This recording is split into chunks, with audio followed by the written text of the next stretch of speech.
Lucian Vale did not knock. He never knocked. He pushed open the door of the Silver Bend Sheriff's office like a man who had already decided the room belonged to him, dropped a leather satchel onto the desk, and looked at the sheriff the way a man looks at a dog he's considering putting down. "That woman working at Harmon's store," Vale said. His voice was flat, unhurried, the voice of someone who had never once worried about whether his words would be believed. "I want her gone by morning."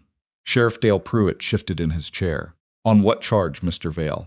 Vale opened the satchel. "Set 3 gold coins on the desk." "Does it matter?"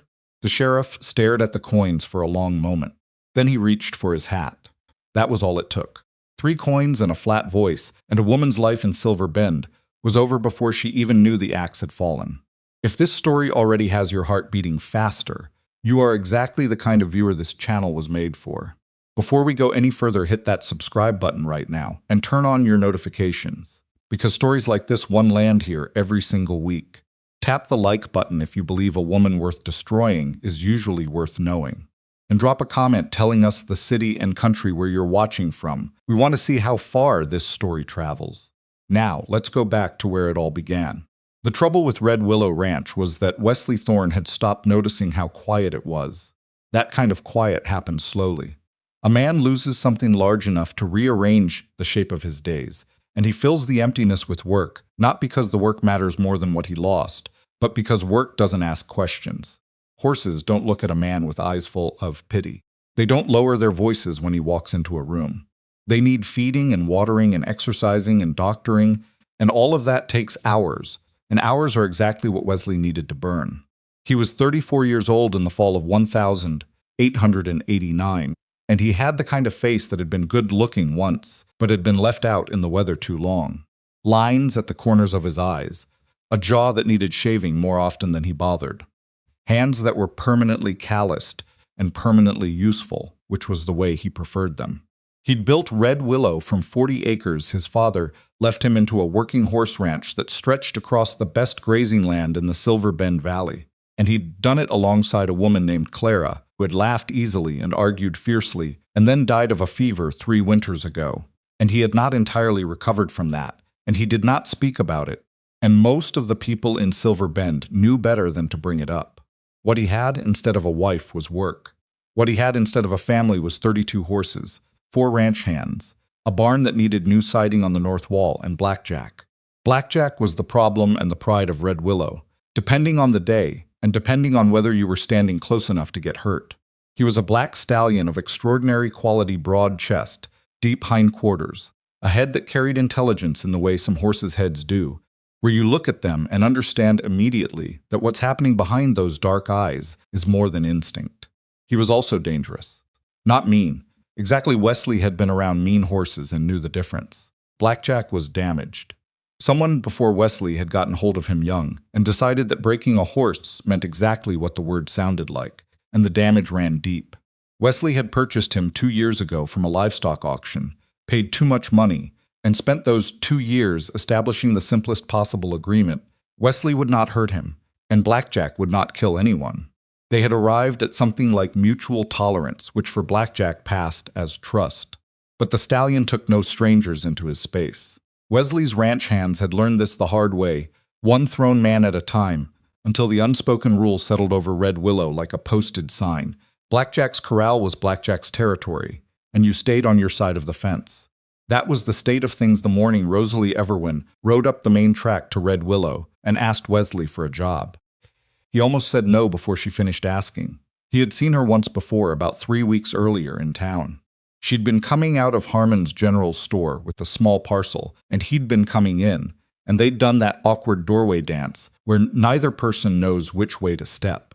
She'd smiled, quick and careful, and said sorry, and he'd said, "No, go ahead," and that had been the entirety of it. But he'd noticed her the way a person notices something slightly out of place. She was too composed for someone who was clearly new in town and clearly not well fixed financially. Her clothes were clean but worn thin at the cuffs. She moved like someone who expected to be watched and had decided not to let it show. Now she sat on a thin bay mare that looked almost as tired as she did, and she looked at Wesley with the straightforward, slightly desperate expression of someone who has burned through every other option and arrived at this one last. I can work horses, she said. Not just riding, I can read them. I know when they're sick before they show symptoms. I know feed ratios, I know tack repair, I know a botched shoeing job from 50 feet away. Whatever you're paying your hands, I'll take less until I prove myself. Wesley leaned against the fence post and studied her. Who'd you work for before? A pause, brief but there. My family had horses before I came west, and now? Now I'm here. He should have pushed harder on that. He knew it even at the time. But there was something about the way she said it not evasive. Exactly. More like someone stating a fact they've already accepted. Even if it hurts, that made him feel like prying, would be a kind of rudeness he didn't have the stomach for.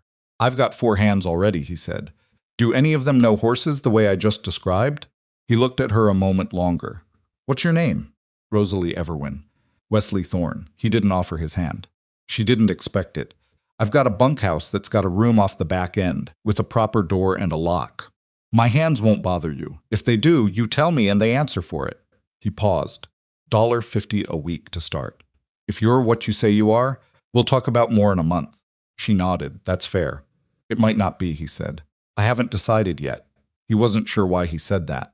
It came out more honest than he intended. But Rosalie Everwyn simply looked at him with those clear green eyes and said, Neither have I.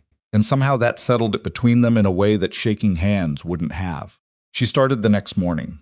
Wesley came out of the main house at 5:40 to find her already in the barn, moving quietly through the stalls with a lantern, checking water levels and running her hands along the horse's legs with a kind of slow, systematic attention that took either years of experience or a rare instinct, usually both. She wasn't rushing, she wasn't performing. She was working. You're up early, he said. Animals don't know what time it is. She moved her hand along a roan gelding's cannon bone without looking up. This one's carrying some heat in his left foreleg. Wesley walked over. She was right. He'd noticed it 2 days ago and was watching it. How'd you know? He shifted his weight when I came close. Like he was protecting it, but didn't want to look like he was. She straightened and looked at Wesley. You already knew. Yeah, you treating it? Cool water twice a day, keeping him out of the paddock rotation for now. She nodded, apparently satisfied with this answer, and moved on to the next stall without further comment. Wesley stood there for a moment and felt something he hadn't felt in a while, which was the odd relief of having someone competent nearby. He told himself it was just practical. That was all. By the end of the first week, 2 of his ranch hands, Pete Garlow, and the younger one everyone called Catch on account of his habit of catching anything anyone threw at him as a joke, had made peace with Rosalie's presence. The third, a heavy-set man named Russ Deal, who had been at Red Willow the longest, and held that fact over the others like a claim of ownership, had not. She's hiding something, Russ told Wesley, straight out, like he was making a report. Women who come through alone and won't say where they're from, that's not good trouble to bring onto a working ranch. Women who come through alone usually have good reason not to explain themselves, Wesley said, in a tone that closed the conversation. Russ went quiet. But he watched Rosalie in the way that men watch something they've decided is a problem they haven't solved yet. Rosalie either didn't notice or refused to acknowledge it, which amounted to the same thing. She worked. She kept herself to herself. She ate with the hands at the outdoor table, but didn't fill silences unless she had something to say. And when she did say something, it was usually specific and correct, which was its own kind of authority. By the end of the second week, she had correctly identified early-stage strangles in a young mare before the horse had shown any clear symptoms, had re-rigged 2 sets of driving harness that Catch had been putting on wrong for months without anyone noticing, and had spent 3 evenings after supper sitting outside Blackjack's corral fence, not doing anything, just sitting there reading a battered book while the stallion moved restlessly around the far end of his enclosure. Wesley watched this from the porch of the main house without saying anything about it. He watched it the second evening, too. On the third evening, he walked down and leaned on the corral fence 6 feet from where she was sitting. Blackjack was at the far end, watching them both. He'll hurt you if you go in, Wesley said. Not a warning so much as a statement of what had been true up until this moment. I'm not going in, Rosalie said, without looking up from her book. I'm just sitting here. Why? She was quiet for a moment. Because he needs to know that some people are just going to exist near him without wanting anything from him. Wesley didn't have an answer to that. He stood there a while, and then he went back to the porch, and he sat in the dark and thought about several things He had no intention of examining too closely. The fourth evening, she wasn't at the fence. Wesley found himself slightly annoyed by this, which was also something he had no intention of examining. The fifth evening, she was back, and Blackjack was standing about 8 feet from the fence instead of 40. Wesley stood at the corner of the barn and watched the horse watch her for nearly 20 minutes, and then he went to bed. The morning he found her inside the corral. It was the second week of October, and the sky had the particular hard blue of autumn that means the cold is coming in earnest. He was crossing from the barn to the tool shed when he looked up and stopped walking. Rosalie was standing inside Blackjack's corral, not near the fence, not pressing herself against the rails with escape in mind. She was standing in the open ground, maybe 15 feet in, with her arms at her sides and her weight even on both feet, and Blackjack, the horse that had sent 2 grown men over the fence at a dead run in the past calendar year, had his enormous head lowered into her hands. She wasn't doing anything dramatic. No stroking, no murmuring, no performing. She was just standing there with her hands cupped lightly around his jaw and letting him breathe, and the Stallion's eyes were half closed. Wesley stood at the corner of the barn and did not move for a long time. Pete Garlow came around the side of the building, saw what Wesley was looking at, and said, "Well, hell." "Yeah," Wesley said. Don't move," Wesley said. "Don't say anything loud." They stood together and watched Rosalie Everwyn stand with the untamable horse until she took one small step back, and then another, and Blackjack raised his head and watched her go, without pinning his ears or striking out, and she let herself out through the gate with the practiced ease of someone who has been reading a horse's body language, for so long it happens below the level of conscious thought. She latched the gate behind her and turned around and found Wesley and Pete both staring at her. A flicker of something crossed her face. Self-consciousness, maybe. Or the look of someone caught doing something private. "He let me," she said simply. "I can see that," Wesley said. "He's been wanting someone to just be still with him for a long time." She glanced back at Blackjack, who had moved to his water trough and was drinking like nothing had happened. "He's not dangerous. He's just been taught to expect that people mean pain. It takes time to teach a horse something different. Most people who've tried to work with him," Wesley said, "have given up inside a week. Most people approach it wrong. A pause. They're trying to prove something. Horses know when you're trying to prove something." Russ Deal had come around from the far barn while this was happening, and Wesley could feel the man's attention on Rosalie like something with edges. But he said nothing, and after a moment, Russ walked on. And Wesley turned back to find that Rose already moved toward the main barn, and the morning's work, like standing inside a dangerous stallion's corral, was simply something she'd done between one task and the next. Wesley stood there a moment longer. Then he followed her in. Over the following 2 weeks, the shape of Red Willow shifted in small ways that Wesley noticed, but couldn't have easily described to anyone. The horses were calmer, not trained differently, not worked harder or softer calmer, the way a house goes calmer when a nervous person leaves it. Pete Garlow had been watching Rosalie work with Blackjack and had started applying the same slow, deliberate approach to a young pair of draft horses they were breaking to harness, and the results were better than anything he'd managed before. Catch had stopped putting the driving harness on backward. Even Russ Deal was quieter, though not in a way that felt like peace. The nervous mare, a gray quarter-horse mix named Pebble, that everyone except Wesley had written off as too high-strung to be useful, was standing calmly in the round pen, while Rosalie worked her through a series of exercises that looked almost like a conversation. Wesley watched from outside the pen while Rosalie moved, and the mare moved with her, and something was clearly being communicated that Wesley couldn't entirely decode. "What are you doing with her?" he asked. "Listening to what she's saying and talking back," Rosalie said, without breaking the rhythm of her movement. "She's not high-strung. She's intelligent. There's a difference. High-strung horses are reacting.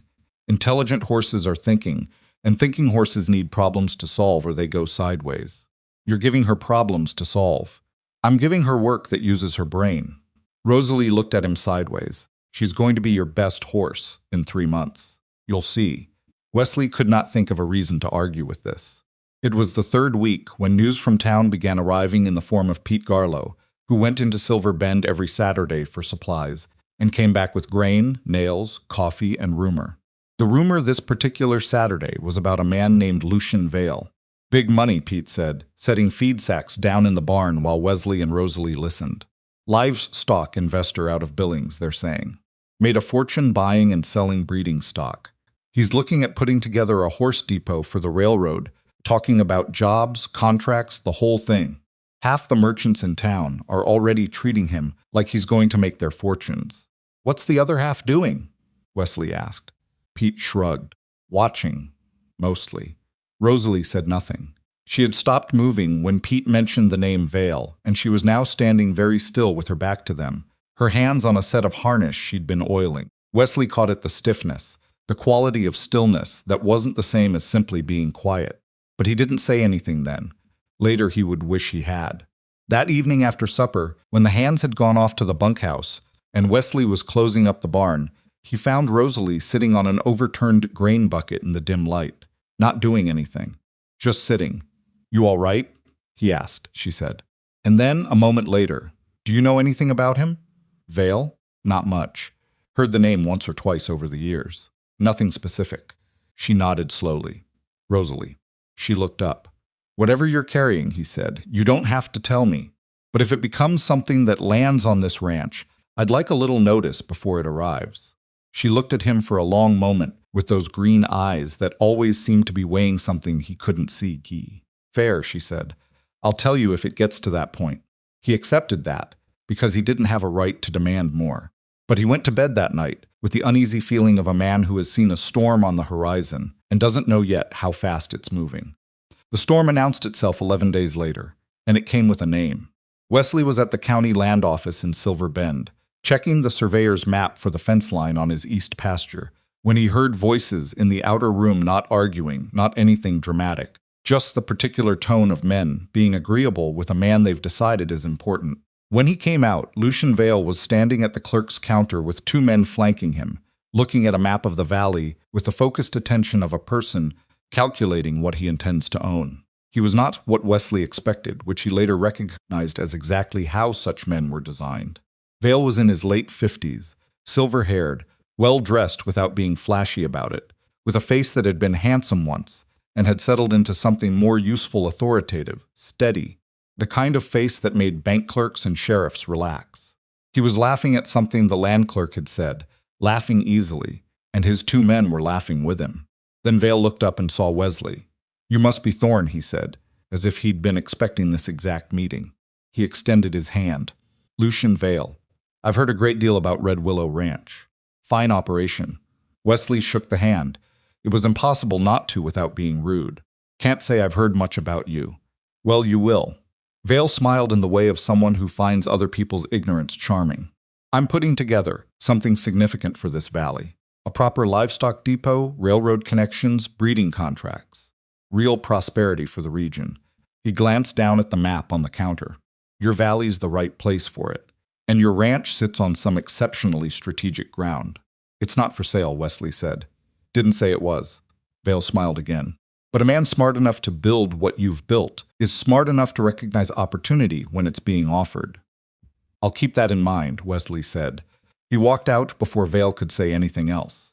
Riding back to Red Willow, Wesley turned the encounter over in his mind. There was nothing he could put a finger on, no specific threat, no openly stated intention. Vale had been entirely pleasant, but there was something in the man's ease that felt like a weapon worn openly, because the person carrying it had no doubt it would work. When Wesley got back to the ranch, he unsaddled his horse, brushed him down, and went looking for Rosalie. He found her in the round pen with Pebble, running the gray mare through her paces. I met Vale today, he said. Rosalie stopped. The mare stopped with her. In town? Land office. He leaned on the fence. He knew my name. He knew about the ranch. What did he say? That he's planning something for the valley. Wanted me to know Red Willow sits on strategic ground. Wesley watched her face while he said this. He didn't push it. Just made sure I understood he'd noticed it. Rosalie was looking at the middle distance, her expression controlled in the way that told him her mind was somewhere else entirely. Rosalie, he said. He doesn't forget things, she said. Her voice was quiet and very flat, things he wants. People who've seen things he doesn't want seen. She stopped. I need to think. You don't have to think alone. She looked at him, and for a moment, the careful composure slipped just slightly, just enough that he could see something beneath it that had been there a long time and hadn't had anywhere to go. Then it settled back into place. "I know," she said. "Thank you, but tonight I need to think." He let it go. But that night, he checked the locks on the bunkhouse door without being obvious about it, and he slept lighter than usual, and he didn't entirely know why. 3 nights later, the storm that had been moving toward them arrived, and it came not from the direction he expected, but from the sky. The thunderstorm hit Silver Bend Valley at 10:30 at night with the particular violence of late-season storms that seemed to hold everything they've been saving all summer and release it at once. Wesley was up before the first crack of thunder, because 32 horses in a storm meant trouble you had to get ahead of. He pulled on his boots and his slicker and went out into the wind and rain, and his hands were already moving out of the bunkhouse in various states of dressed. The horses in the barn were manageable, nervous, but contained. The mares in the south pasture needed moving up before the lightning got closer. Wesley sent Pete and Catch to handle that and took the main barn himself, and he was working his way through the stalls when he heard Rusdiel shout from outside. He ran. What had happened was this. Lightning had struck a fence post at the far corner of Blackjack's enclosure, not enough to set anything burning in the rain, but enough to split the post and drop a full section of the fence rail. Blackjack was at the gap, not quite through it, but not quite back from it either, his head up, whites of his eyes showing. Every muscle in his body locked with the particular terror of an animal that has known real harm and is certain it is coming again. What Wesley saw when he rounded the corner of the main barn was Rosalie already inside the enclosure, not at the fence line, in the open ground, walking toward the horse in the dark, in the rain, with lightning throwing shadows across the ground every 30 seconds and thunder crashing overhead. She was walking with her hands loose at her sides, walking steady, and she was talking. Wesley couldn't hear what she was saying over the storm, but her mouth was moving, and her pace was even, and she was not stopping. "Rosalie," he started.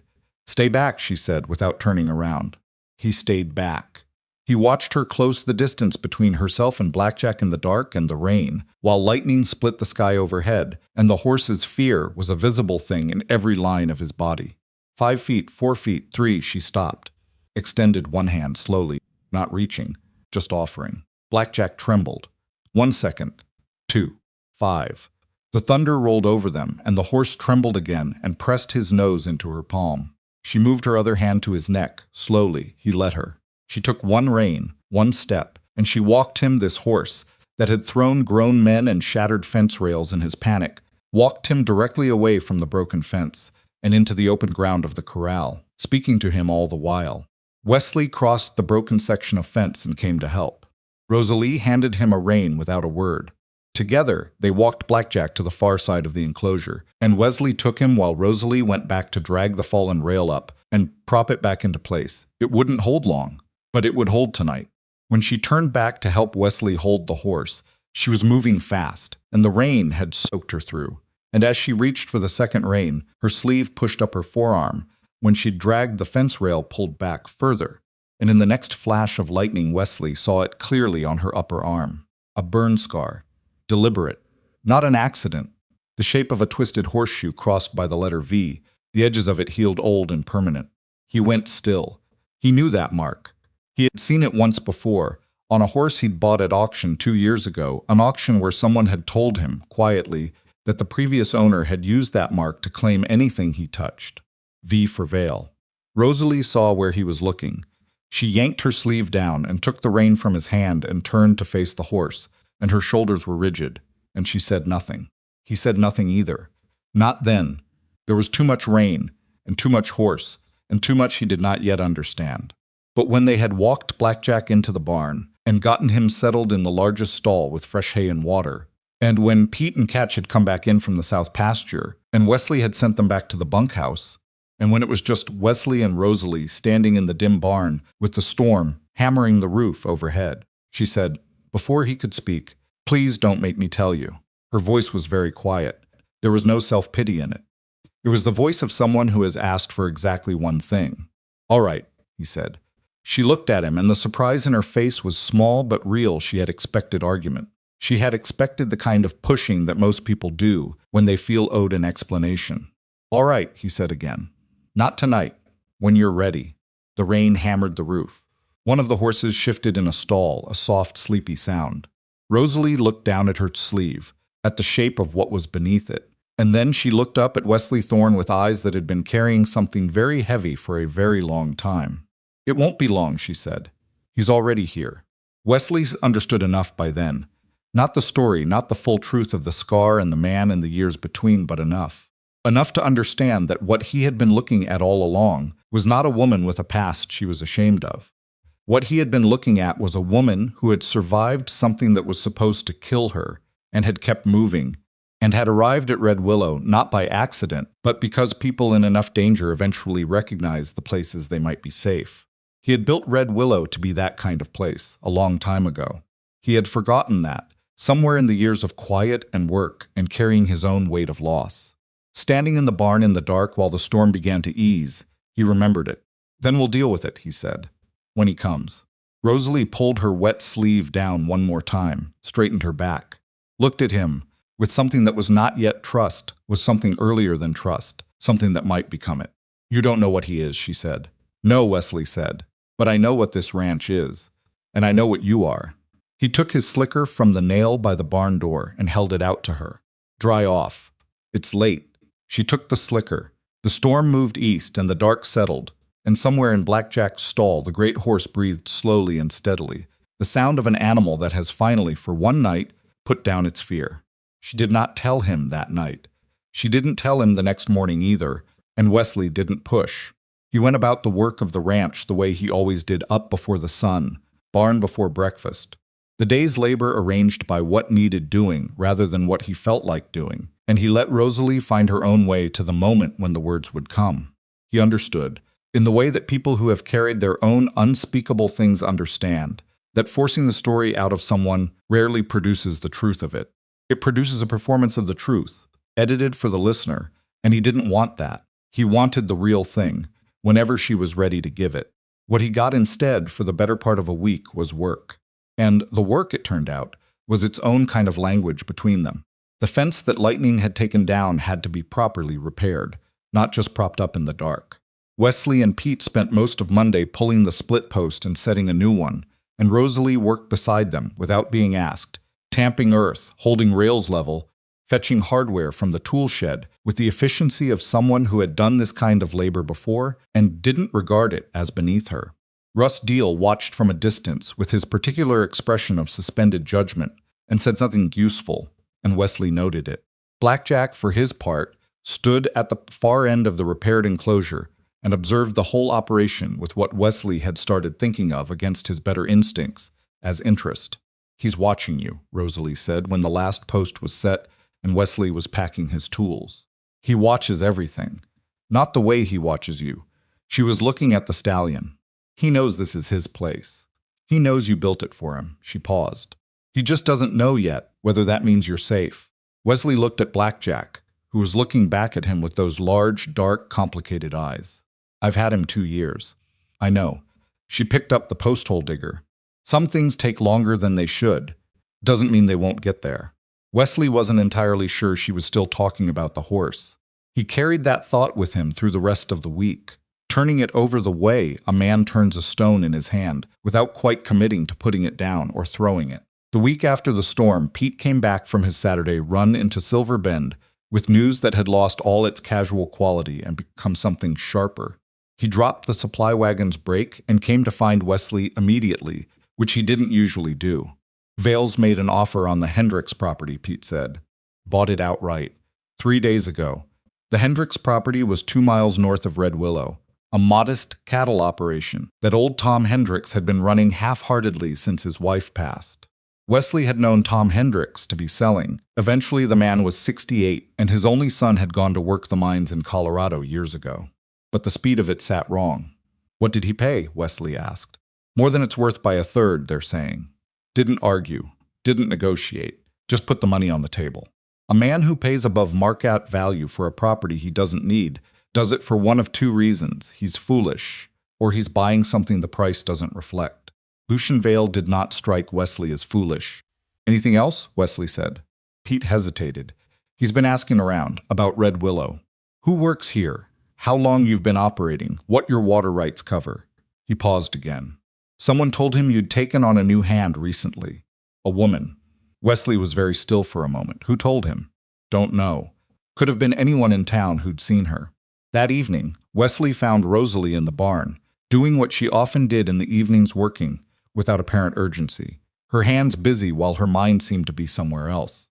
She was repairing a bridle, her fingers moving through the leather work with automatic skill. Vale bought the Hendricks property, Wesley said. She didn't look up. Her hands kept moving. How close is that? 2 miles north. He'd control the creek that feeds my east pasture from there. That's not a coincidence, she said quietly. No. Wesley leaned against the stall door.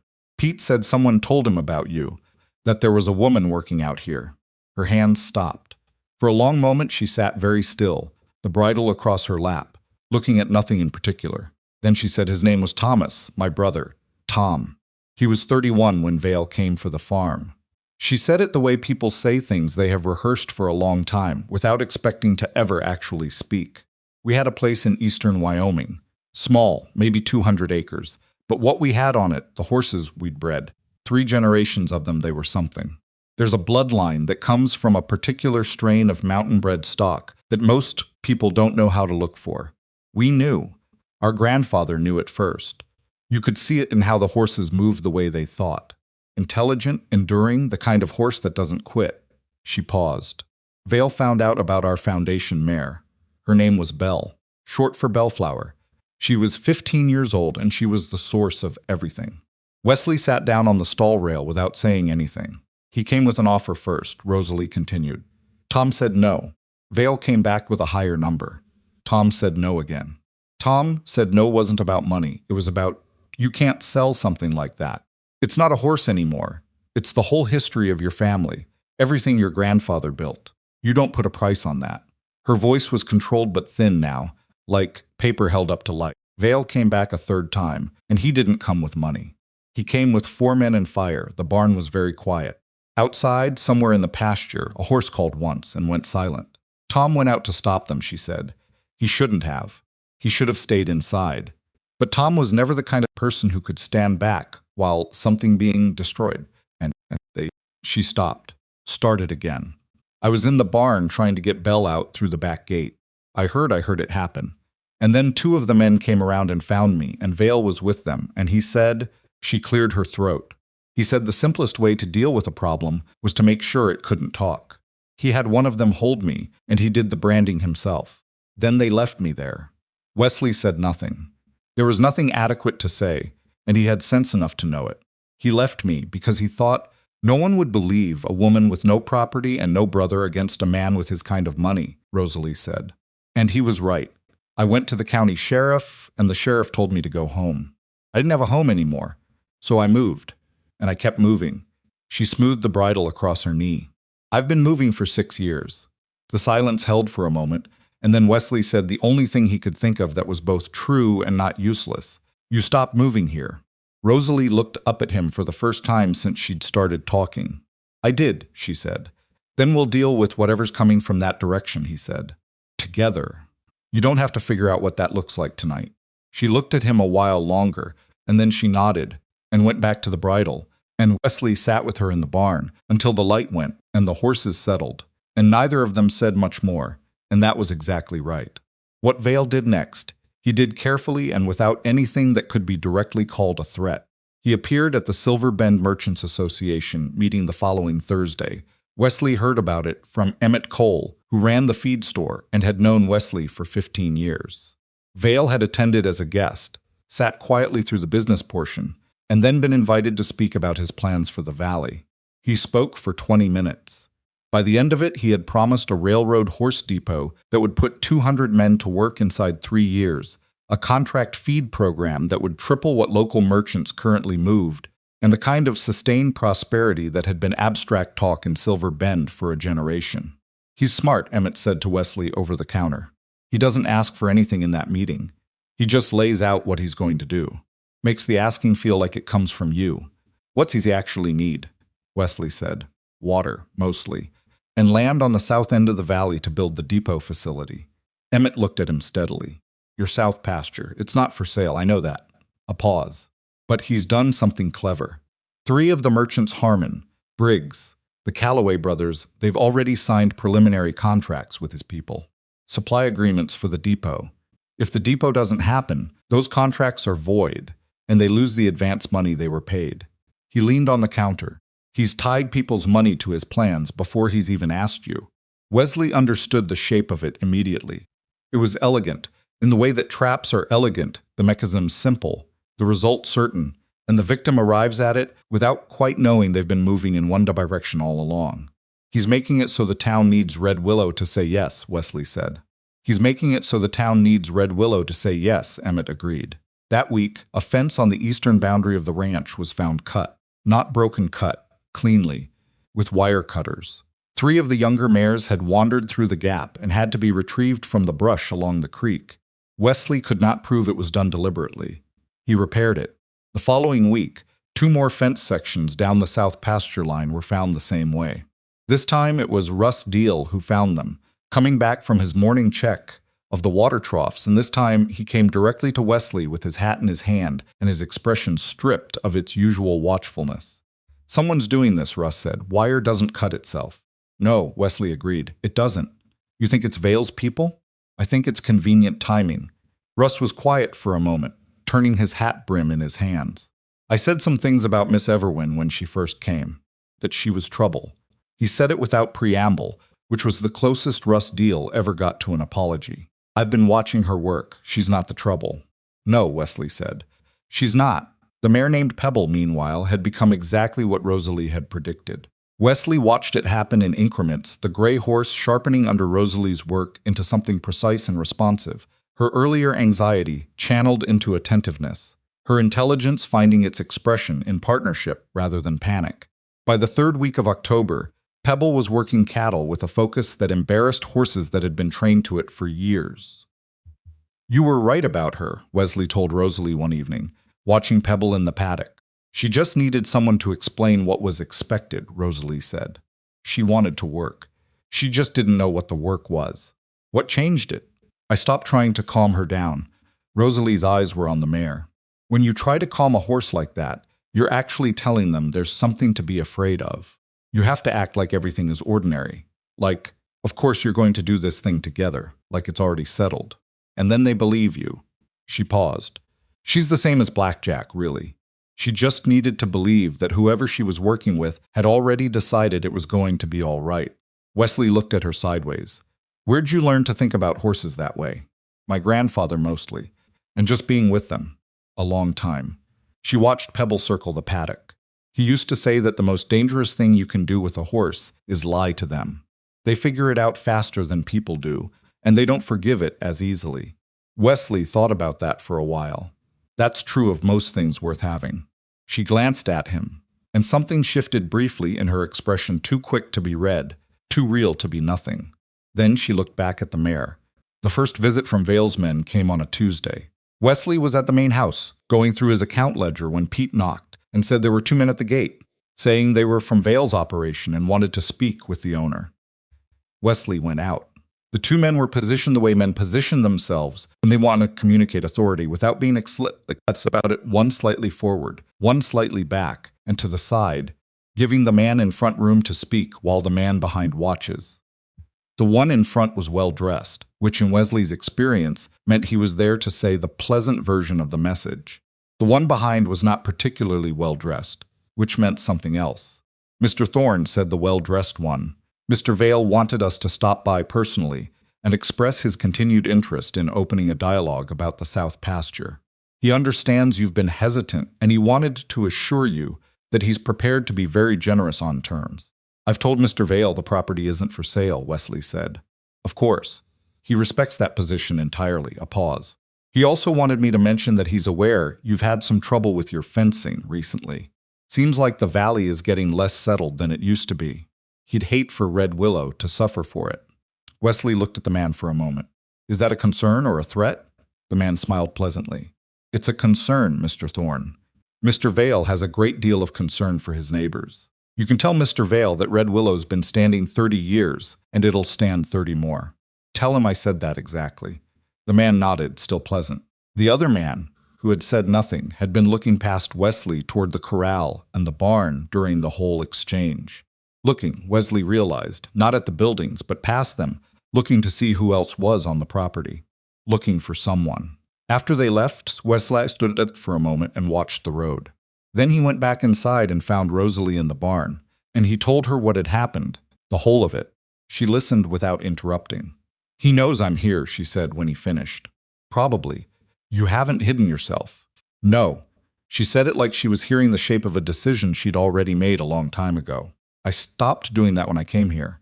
I decided if I kept hiding, I'd be hiding forever." A pause. "He knows, Wesley. And he knows you know about me now, or at least that I'm someone complicated to have around. He'll use that. How? He'll go after the ranch first. He wants this land.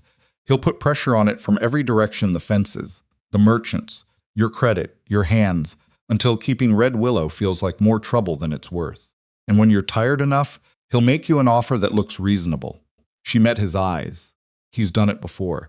That's how he took the Hendricks place. Tom Hendricks didn't want to sell, but Tom Hendricks was 68 years old, and alone and exhausted, and Vale just waited him out. "I'm not 68, Wesley said. "I know." She looked at him steadily. "But there's more. If he's seen me, he's not just coming for the land anymore. He's coming for me." Wesley didn't look away from her. "Then we handle both."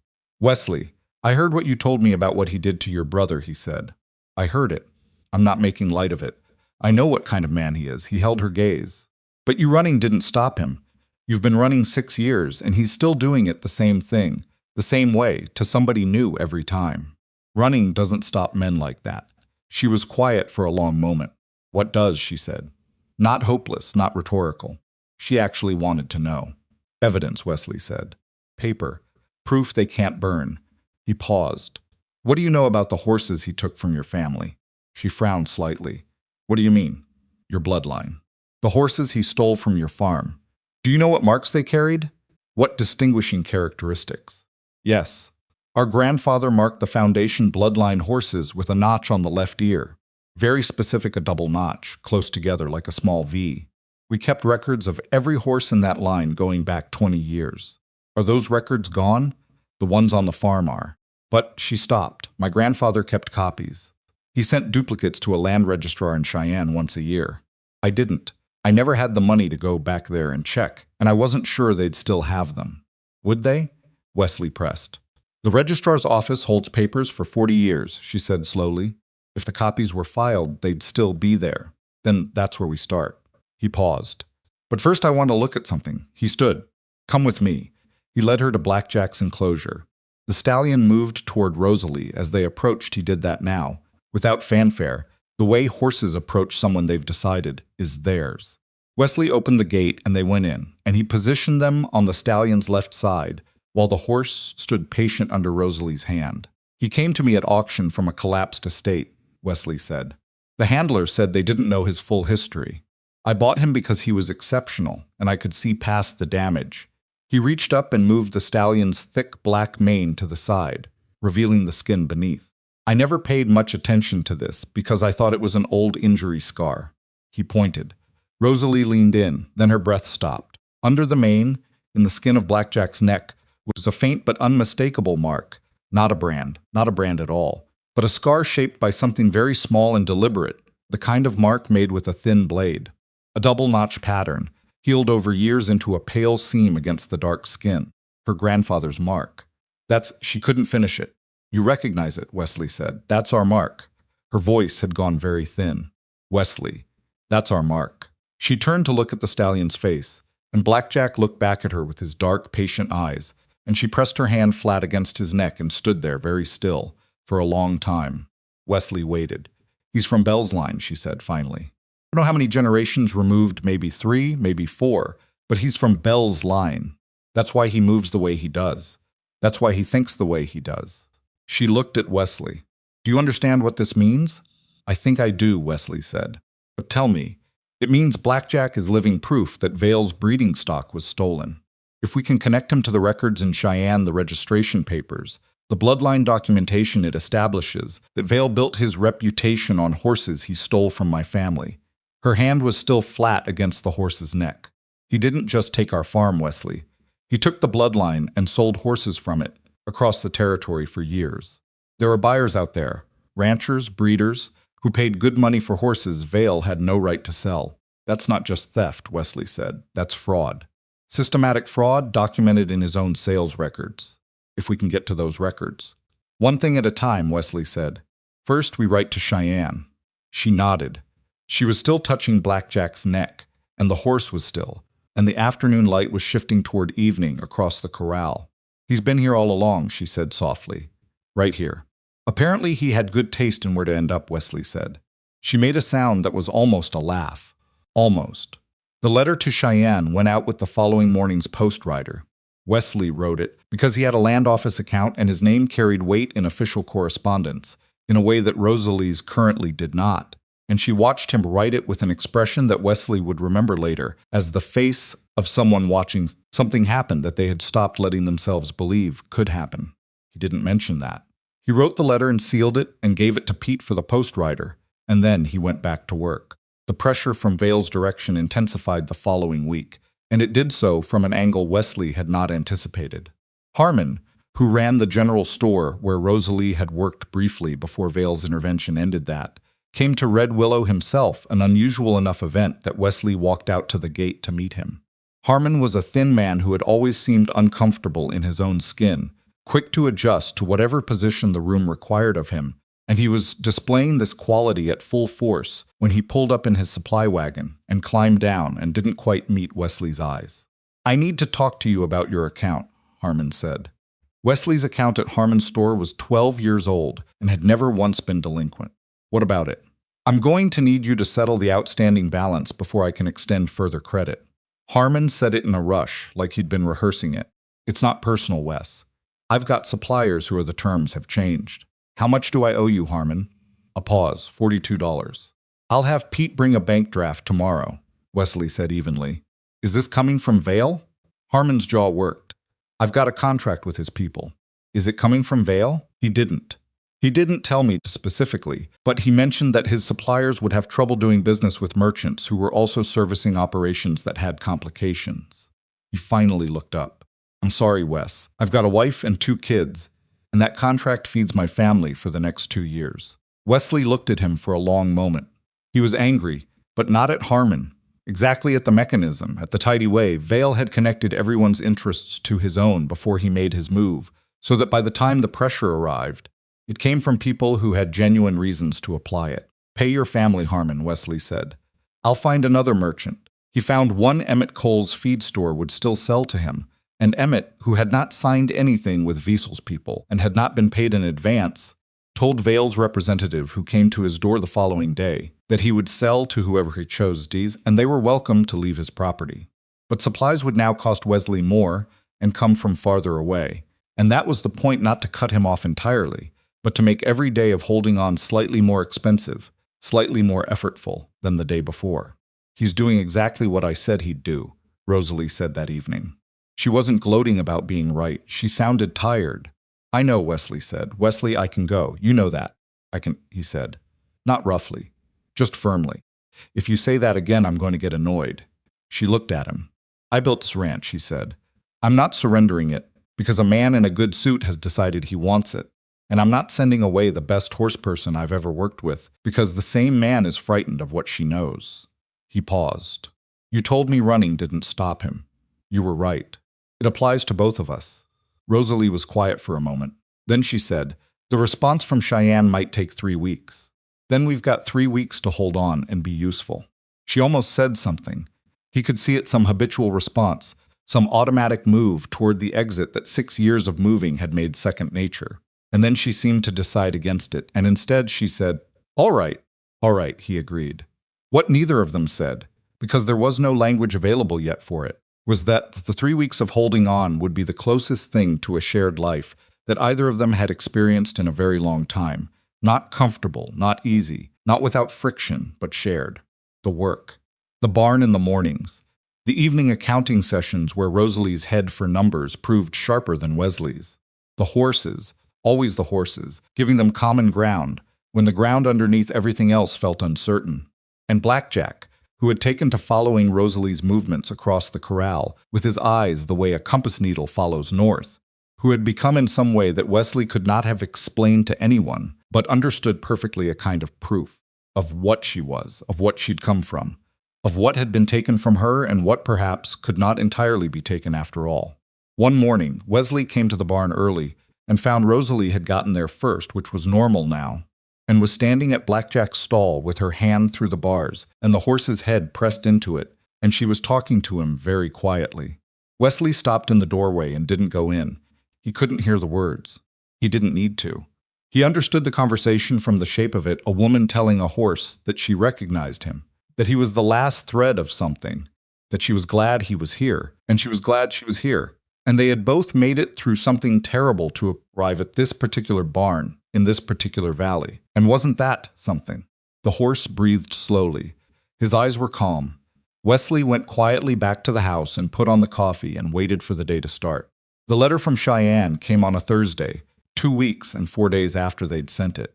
Pete handed it to Wesley at the gate, and Wesley took it directly to Rosalie, still sealed. "It's yours," he said. She looked at the letter in her hands for a moment. Then she opened it. He watched her read it, watched her face go through several things in quick succession: relief, and then something more complicated than relief, and then something that was almost anger, because sometimes confirmed proof of a thing that was done to you makes the doing of it more real, not less. She lowered the letter and looked at Wesley. "The records are there," she said. "All of them. 22 years of bloodline documentation. Bell's line registered under the Everwyn name. Every horse notched and recorded, including the double notch pattern, specifically described and drawn," she said, "down to the placement." Wesley let out a breath he hadn't known he'd been holding. "Then we have a foundation." "We have a foundation," she agreed. "But Vale isn't going to let us walk into a courtroom, Wesley. He has lawyers, he has money, and he's going to find out we have this. Then we need to use it before he can move against it." Wesley thought for a moment. "There's a territorial horse trials in Silver Bend. End of November. Vale's already entered a horse. I heard it from Emmett. His people have been talking it up." Rosalie looked at him carefully. "What are you thinking?" He looked back at her. "I'm thinking that the best evidence in the world means nothing if it never gets in front of the right people. But if the right people are already gathered in one place, breeders, ranchers, territorial officials, and if something happens in public that makes them look at our evidence." "You want to enter Blackjack," she said. "I want you to enter Blackjack," he said, in front of everyone, "against Vale's horse." The silence that followed was not the silence of someone considering. It was the silence of someone who has been handed something they thought was gone, something they had been carrying a version of for years in the sealed-off space where hope used to live. "He'll come after us hard if we do that," Rosalie said. "He's already coming after us hard," Wesley said. "At least this way we get to choose the ground." Rosalie looked down at the letter in her hands. Then she folded it carefully and put it in her pocket. "All right," she said. "But we train seriously, both of us. Every morning. Both of us," he agreed. She looked at him once more, measuring something, and then she nodded and turned toward the corral. And Blackjack's head came up at her approach, and his ears came forward, and he moved toward her along the fence line, the way water moves toward low ground, not thinking about it, just going. They started training the morning after Rosalie put the letter in her pocket, not dramatically, not with any ceremony about it. Wesley was up at 5:15, and when he came out of the main house, Rosalie was already in the corral with Blackjack, not riding yet, just moving with him in the cold pre-dawn dark, the two of them walking circles in the frost-stiff ground, while the rest of the ranch was still asleep. Wesley stood at the fence and watched for a few minutes, and then he went and saddled his own horse and came back, and they worked until breakfast without speaking much, which was how the best working mornings went. The trials were 6 weeks out. 6 weeks was not a long time to prepare a horse for a competition of that scope. The territorial trials tested not just speed but endurance, cattle work, terrain navigation, the whole range of what a working horse needed to be. Blackjack had the raw material. What he needed was the specific conditioning, and he needed to learn to perform under pressure, with noise and crowds and strange horses, without the particular kind of panic that had ruled his life before Rosalie arrived. "He can do it," Rosalie said on the third morning, while they were cooling the horses down after a hard run along the east pasture fence line. "He's not the problem. The problem is me." Wesley looked at her. "What do you mean?" "I haven't competed since before." She said it plainly, without elaborating on what before meant, because they both knew. I know how to work a horse. I know how to train one. Racing against someone's champion, in front of a crowd, with him watching, she stopped. Rephrased. I tighten up under pressure sometimes. Blackjack will feel it. So we practice pressure, Wesley said. It's not that simple. I didn't say it was simple. I said we practice it. He looked at her steadily. What do you need? She thought about this seriously, which he appreciated. She wasn't modest, in the false way that makes people understate themselves to seem approachable. She was actually assessing. I need to run him against another horse, repeatedly, fast enough that it's real. Pete rides well enough, Wesley said. And Catch is lighter, he'd put less weight on a horse. I need it to feel like losing is possible, she said. That's what pressure is, when you know you might actually lose. Wesley was quiet for a moment. Then he said, I'll ride against you. She looked at him. You're heavier than Vale's jockey will be. I know. That's useful. He didn't say the other part, which was that he wanted to be the one to push her, for reasons he wasn't examining carefully.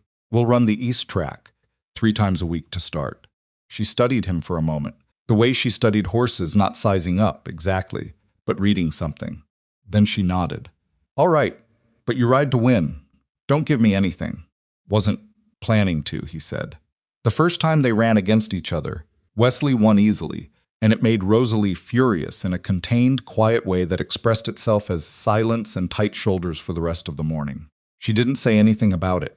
She went back to Blackjack and worked him through ground exercises for an hour, and then came in for the midday meal and was civil and said nothing about the race. Wesley didn't bring it up either. The second run, 4 days later, Rosalie pushed Blackjack harder than she had before, and the stallion responded in a way that made Wesley's chest tighten. With something between alarm and awe, the horse opened up his stride as if someone had released a spring, and Wesley's solid quarter horse, who was a genuinely good animal, was simply left behind. Not gradually, decisively.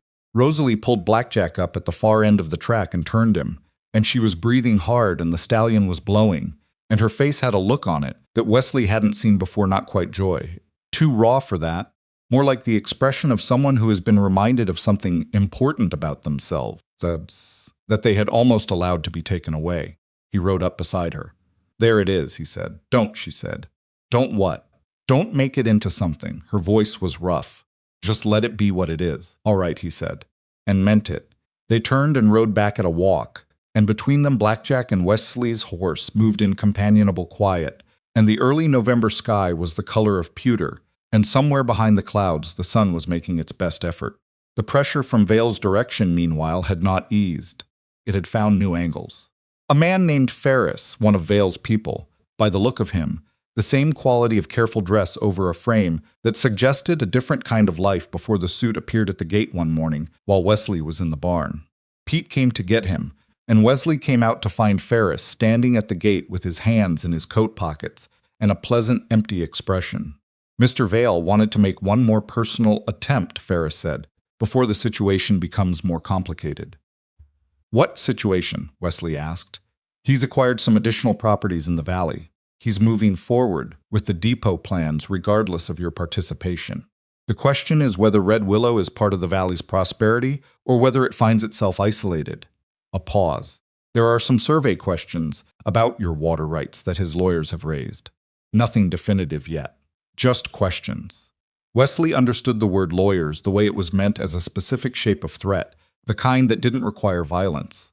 Only time and money, and the willingness to outlast someone in a system that favored whoever could afford to stay in it longest. You can tell, Mr. Vale, Wesley said, that Red Willow's water rights are documented back to my father's original filing, and any survey question his lawyers want to raise is welcome to go through the county land office, and I'll be right there to answer it. Ferris smiled, the smile of someone taking notes. He also wanted me to mention that he's aware of the entry at the territorial trials. He's looking forward to the competition. Good, Wesley said. So are we. After Ferris left, Wesley stood at the gate for a moment and felt the weight of it. The water rights threat was not nothing. It would cost money to defend even if it was groundless, and his money was already stretched by the supply situation. Vale's calculation was correct, as usual. Each individual pressure was manageable. The accumulation of them was designed to be exhausting. He went to find Rosalie. She was in the far pasture working Blackjack through a series of cattle cuts with 3 of the ranch's working steers. Pete was managing the cattle, and Rosalie was running Blackjack through the cuts with an intensity that had long since stopped looking like practice and started looking like the real thing. The stallion moved with the cattle in a way that was almost uncanny, anticipating, pivoting, cutting off angles before the steer committed to them. Wesley watched for a while without interrupting. When Rosalie finally pulled up and Pete hazed the steers back, Wesley walked out and told her about Ferris. She listened. Her expression didn't change much, but something in her eyes went still and calculating. "He's nervous," she said. "He's threatening legal action over water rights." "He's nervous," she said again. "If he wasn't, he wouldn't keep sending people. He'd either have moved harder already or waited." She looked at Wesley. "He's been watching us train." "How do you know?" "Because he mentioned the trials." She let Blackjack sidestep beneath her, keeping him moving so he didn't stiffen after the workout. He didn't say that to be polite.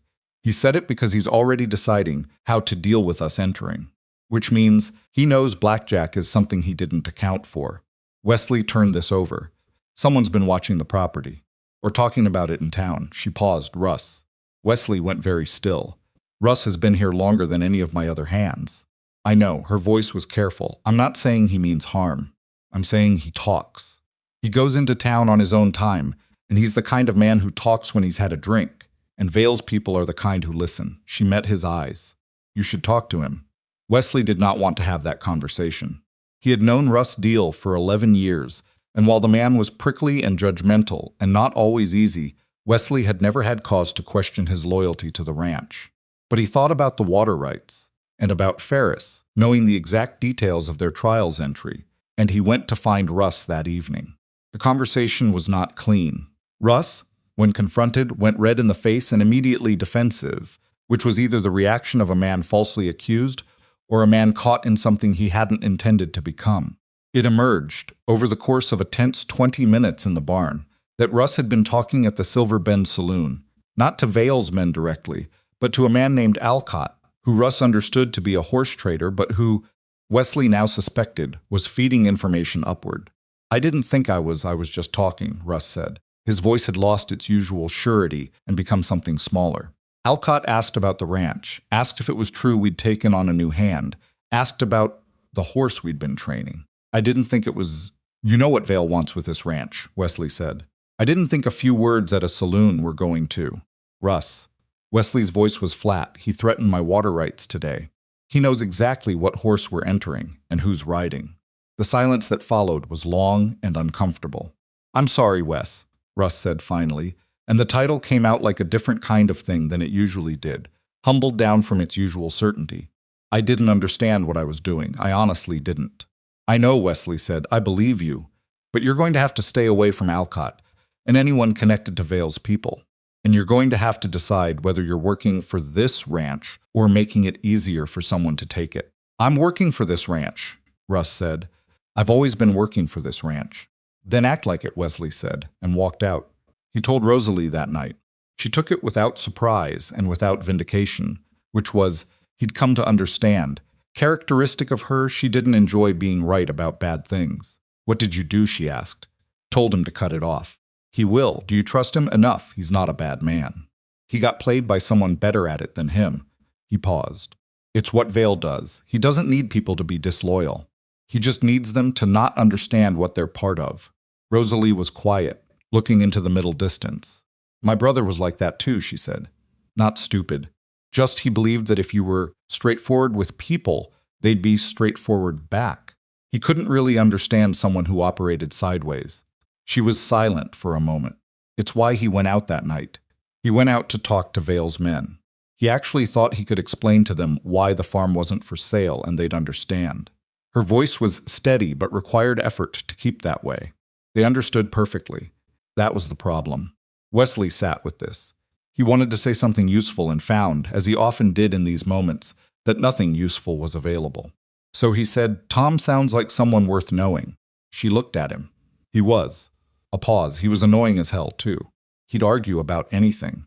He once spent an entire evening telling me I was wrong about which way to run the water channels in the lower pasture, and he was completely right, and it made me furious. She smiled, briefly and unexpectedly, and then the smile was gone. He would have liked you. Yeah? Wesley said. He had a weakness for stubborn people who happened to be right, she said, and looked away. Wesley didn't say anything. He just sat there, and the barn was warm, and the horses moved softly in their stalls. And between them, there was something that had been building without either of them naming it. The way weather builds a slow accumulation of pressure that has a direction, even if you can't see the final shape of it yet. 3 weeks before the trials, 2 things happened in quick succession. The first was that Vale appeared at Red Willow himself. Not with Ferris, not with the other man, but with a single attendant standing back at the gate. Vale himself walking up the main track in the afternoon light, with his hat in his hand and his silver hair and his carefully constructed expression of reasonableness. Wesley came out of the barn and stood in the yard and waited. Mr. Thorne, Vale said. He stopped at a respectful distance. I know you've spoken with my people, and I know you've refused my offers. I wanted to come myself and be direct with you, man to man. I appreciate directness, Wesley said. Go ahead. I'm going to have this valley, Vale said. His voice hadn't changed still pleasant, like he was discussing weather. I'm going to have the water rights and the depot land and the breeding operations I need to make this project work. That's settled. The only question is whether Red Willow is part of it or suffers for it. He paused. I'm offering you a partnership. Full partner on the depot horse operation. Your name on the business. Good money every year for 10 years, and you keep the main ranch house and 20 acres. And what happens to everything else? Wesley said. It becomes part of something larger, Vale said. Something better. And the woman working here, Wesley said. What happens to her? A fractional pause. The first one Vale had allowed himself. I don't know who you're referring to. I think you do, Wesley said. I think that's why you're here yourself, instead of sending Ferris again. Vale looked at him with an expression that was almost admiring and not quite. You're smarter than most of the men I've dealt with in this valley. Then you understand why I'm saying no, Wesley said. Vale replaced his hat. His expression settled back into something smooth and unreadable. I'm sorry to hear that. Genuinely. He turned to go and then stopped and looked back. I hope you understand that what comes next isn't something I take pleasure in. It's simply business. I understand you think that, Wesley said. I don't think it's true. Vale walked back down the track without responding to that. Wesley stood in the yard and watched him go, and felt the particular cold that comes not from temperature, but from the understanding that a thing you were hoping to avoid has been confirmed as unavoidable. He went to find Rosalie.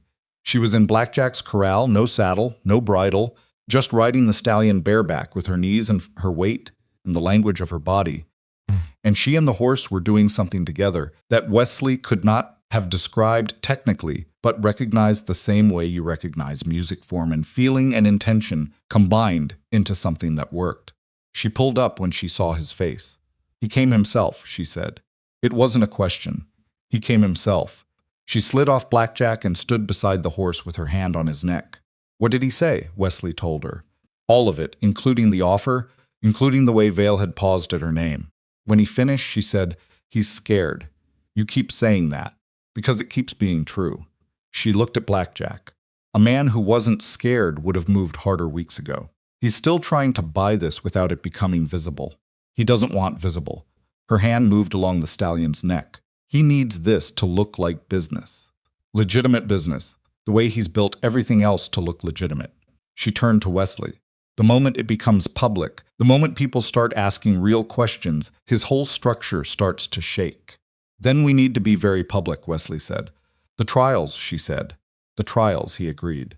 The second thing that happened came 2 days after Vale's visit, and it came at night. Wesley was woken at 2 a.m. by Catch, who was banging on the main house door in a way that communicated urgency before any words did.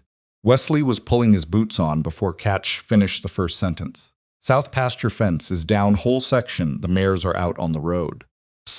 6 mares. The best 6 on the ranch, including the 3 he'd had earmarked for a spring sale that would cover his operating costs for the year. Wesley and his hand spent 3 hours in the dark and the cold collecting horses off the county road, and they got 5 back without incident. And the 6th, a bay mare named Sable, who had always been the most independent of his mares, took until almost first light to find, down in the creek brush a mile south. When Wesley came back to the ranch, exhausted and cold and short of patience, he found Rosalie had been up the whole night, had saddled her own horse to help search, and had found nothing to criticize about, except the fence itself not cut this time, but the posts pulled, which took time and deliberate effort and couldn't be explained as accident. They came onto the property, she said, looking at the pulled posts in the gray morning light. Yeah, Wesley said, in the dark, with tools, yeah. She looked at him. Her expression had something in it he hadn't seen before, not fear, but something adjacent to it, a recognition of escalation. He's moving faster. The trials are getting close and he's moving faster. Or he's frustrated that the polite version didn't work, Wesley said.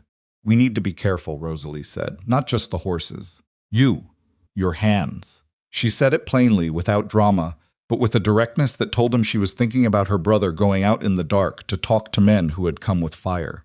I know, he said. I mean it, Wesley. I know, he said again. I'm not Tom.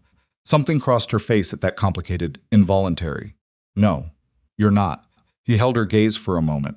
Then he said, we keep the hands in pairs after dark. We lock the barn. We keep Blackjack in the main barn, not the outer corral. And we keep training, she said. We keep training, he confirmed. Emmett Cole came out to Red Willow 3 days later, which he had never done before, and Wesley understood by the fact of him coming that this was not a social call. Emmett was a large, deliberate man who had run his feed store for 20 years with the particular stubbornness of someone who had decided what he believed and could not be easily argued out of it. He sat at Wesley's kitchen table with a cup of coffee and looked at the wood grain for a moment before he spoke. 2 more merchants have signed with Vale's people, he said. Briggs and old Calloway. And the new hardware man, Sutter, who's been here less than a year and didn't know better. He paused. That's most of the Main Street businesses, Wes. His supply contracts are real good money, and people need to feed their families. I know, Wesley said. I'm not angry at them. There's something else. Emmett wrapped both hands around his coffee cup. Vale's been talking, not loudly, quietly, the way he does everything. He's been telling people that the woman working here, that she has a history, that she left Wyoming under circumstances that should concern an honest rancher. Rosalie was sitting at the end of the table. She had gone very still. What kind of history? Wesley said, his voice flat. He didn't specify. That's the point. He didn't say anything you could push back on just enough to make people wonder. You know how that works. Emmett looked at Rosalie with a directness that was uncomfortable and honest in equal measure. I'm not saying I believe it. I'm telling you what's being said because you need to know. Thank you, Emmett, Rosalie said. Her voice was steady. What is he saying exactly? Emmett shifted. That you're running from legal trouble, a claim involving horses, stolen property. The silence that followed had a particular quality, and then Rosalie laughed. It was short and sharp and not entirely happy, but it was real. He's telling people I stole horses, she said. Yes, Emmett said. He stole my horses, she said, my family's horses. And 6 years later, he's telling people I'm the horse thief. She shook her head slowly. That's almost elegant. It would be, Wesley said, if it wasn't so vile. It's what he does, she said. He's been doing it a long time. He takes something that's true about himself and he attaches it to the person he's trying to discredit, so that if they ever try to tell the truth about him, it sounds like they're just defending themselves against the same accusation. She looked at Emmett. He's very good at it. Emmett looked at her steadily. Is there evidence? Against him, I mean. Something that can be shown? Wesley looked at Rosalie. She looked back. Yes, she said. We're working on it. Then work faster, Emmett said, and finished his coffee. After Emmett left, Rosalie sat at the table for a long time without moving. Wesley refilled her cup and sat across from her and waited. We need more than the Cheyenne record, she said finally. A registrar's copy of my grandfather's filings is a document. It proves a bloodline existed. It proves a breeding record. But a lawyer, Vale's lawyer, could argue it proves nothing about what Vale did. He'd say he bought those horses legitimately from someone who bought them from the farm, and the chain of ownership got confused. And how unfortunate. What else do we need? Wesley said. We need his records, she said. His actual sales records. The breeding papers he issued when he sold horses from Bell's line. Those would show the falsified ownership history he would have had to create documentation for every sale, and that documentation would conflict with the Cheyenne records in ways a lawyer couldn't explain away. She paused. He keeps everything. Men like him keep everything. It's how they maintain control over people they always have documents. So where are they? Wesley said. Somewhere he controls. Somewhere private. She looked at the table. He has an office in Silver Bend, the building he rented on Cutter Street. His people are in and out of it. We can't just walk in and search it, Wesley said. No. She was quiet for a moment. Then, but the trials gather officials. Territorial officials who have jurisdiction. If we can give them enough the Cheyenne records, Blackjack's marking, sworn statements from ranchers who bought horses from Vale's operation and can compare their animals to the documentation. If we can build enough that an official wants to look further, they have the authority to compel access to his records. Wesley thought about this. That's a thin rope to cross on. I know, she meditates, but it's what we have. And the trials are 2 weeks out. 2 weeks. Wesley looked at her across the table. This woman who had arrived at his gate with a tired horse and a careful face and 6 years of survival behind her, and thought about what it had cost her to stop moving, and what it was going to cost her to stand still in public and face the man who had decided she should be dead. All right, he said. Let's think about who else we can talk to. Ranchers who've bought horses from Vale's operation in the last 10 years. Anyone who might have a horse carrying your grandfather's mark. She looked at him. That could be dozens of animals. Across 3 territories. We've got 2 weeks, he said. We start today. They started that afternoon with Emmett, who knew the regional horse trade better than almost anyone and who spent 2 hours with them, going through names ranchers, breeders, buyers, who had purchased from Vale's operation over the years. He produced a list of 11 names spread across the valley and the adjacent county. Wesley wrote letters to all 11 that evening. Rosalie at his shoulder checking the language and adding details that only someone who knew the bloodline could specify: the double notch, the particular conformation of the hindquarters, the characteristic quality of the trot. If even 3 of them write back, Rosalie said, watching him seal the last envelope, and their horses carry the mark. It starts to look like a pattern, Wesley said. It starts to look like proof, she said. The training continued in parallel, because it had to, because the trials were the mechanism through which everything else would happen. The public gathering, the officials, the visibility that Vale had been carefully avoiding. Wesley pushed Blackjack and Rosalie harder in the second week, adjusting the course to include difficult terrain, tight turns, the kind of physical challenge that separated good horses from exceptional ones. And Blackjack was exceptional. Wesley knew horses. He had built a reputation on knowing horses, and he had to admit, riding against this stallion on the east track in the gray November mornings, that he was watching something genuinely rare. Not just the speed, though the speed was real, but the quality of decision-making. Blackjack navigated terrain with the active intelligence of an animal that was thinking, not just reacting. When a route presented 2 options, he consistently chose the better one. When Rosalie made a minor error in her guidance, he compensated without losing ground. He's doing half the work, Wesley said one morning, after watching Rosalie run the hillside course. More than half, she said, and she wasn't being modest. Is he ready? She thought about it seriously. As ready as he's going to be in 2 weeks, she paused. The question is whether the crowd will set him off. He's never competed. He's never been around that many horses and people at once. We need to expose him to it, Wesley said before the day. I know, I've been thinking about that. She stroked Blackjack's neck. I want to take him into Silver Bend. Just walk him through. Let him see the noise and the street and the people. Multiple times. Wesley thought about what that meant. Rosalie, visible, in Silver Bend, with Blackjack, where Vale's people would see her and where the gossip about her was already running. That's a risk. I know, she said. But the alternative is that he falls apart at the trials and none of the rest of it matters. He couldn't argue with that. When? Tomorrow, she said. And the day after. And the day after that, if we need it. So the next morning, Wesley saddled his own horse and rode alongside Rosalie and Blackjack into Silver Bend, and they walked the stallion through the main street in the noise of a working town wagons, voices, dogs, the forge noise from the blacksmith, the whole chaotic texture of it, and Blackjack walked through it with his ears working hard and his body tense and his feet uncertain on the boardwalk adjacent ground, but has walked through it because Rosalie was on his back and she was giving him nothing to worry about, and he had decided that she was the most reliable information he had. People stopped to look. Wesley noticed that. Not just at the horse, though the horse was worth looking at Rosalie. At the woman Vale's people had been quietly calling a thief, riding a black stallion through the middle of Silver Bend, like she had the right to be there, which she did.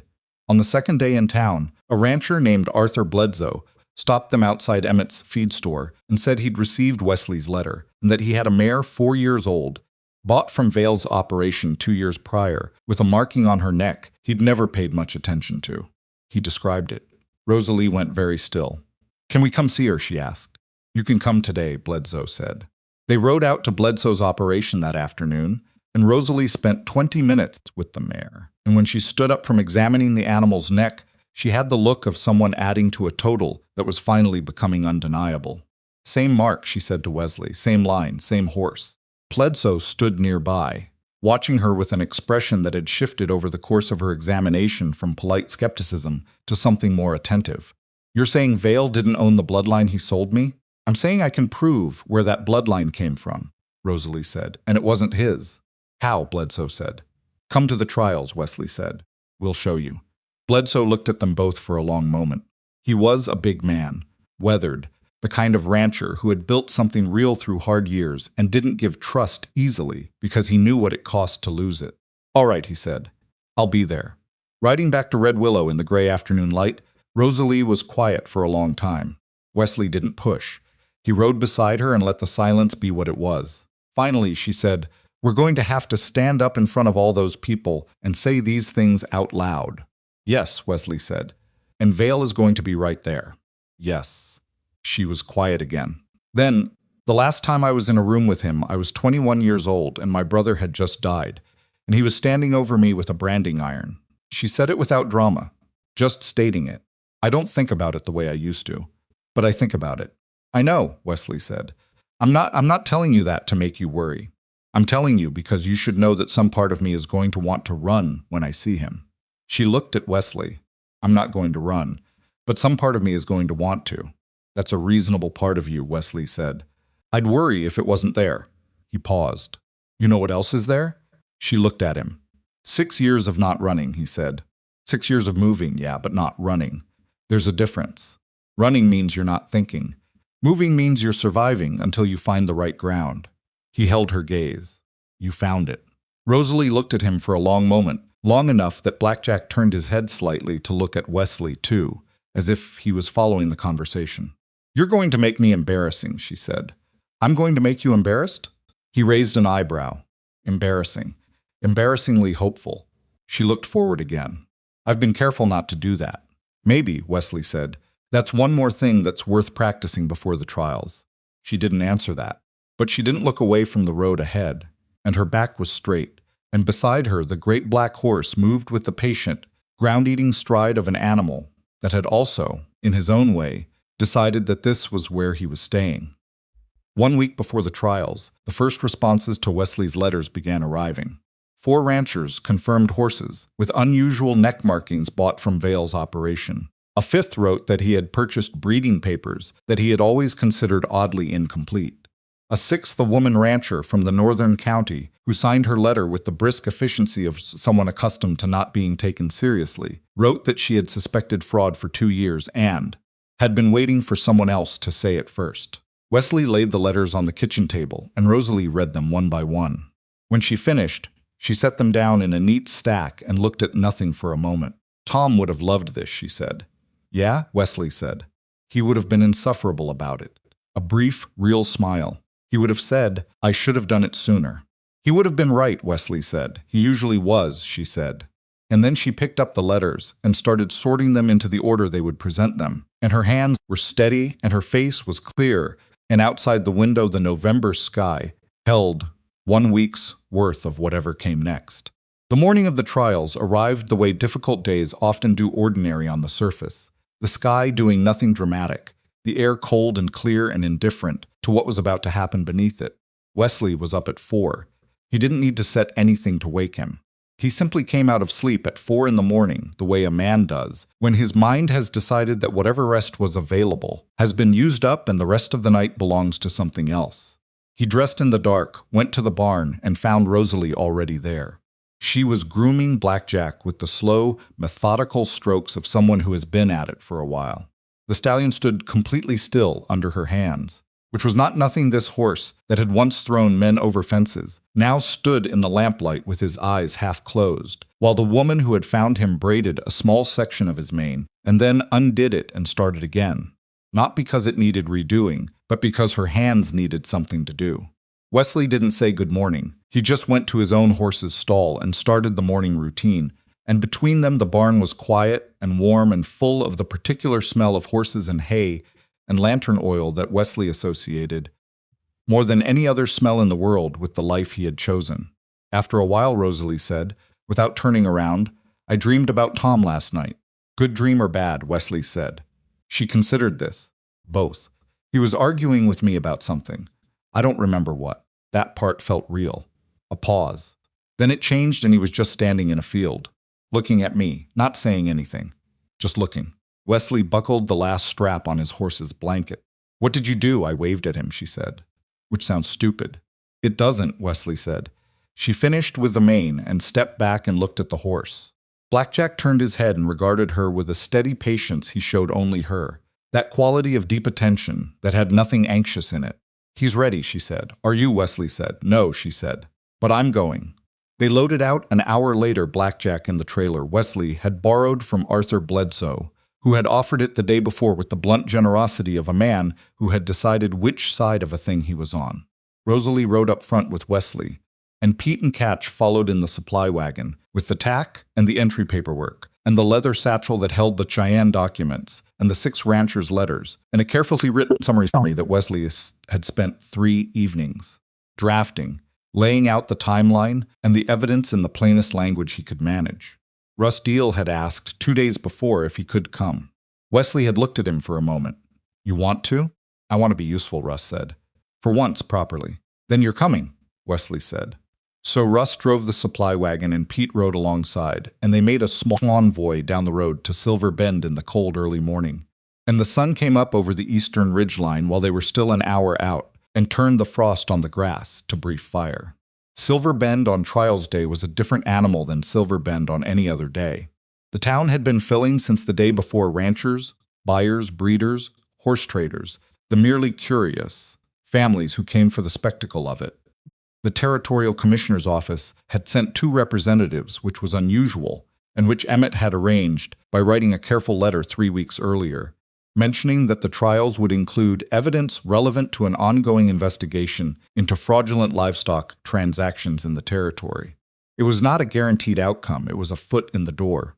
Wesley spotted the commissioner's men when they registered at the trial's entry table, 2 men in good coats, with the particular air of people who are used to deciding things, standing slightly apart from the crowd in the way that officials do.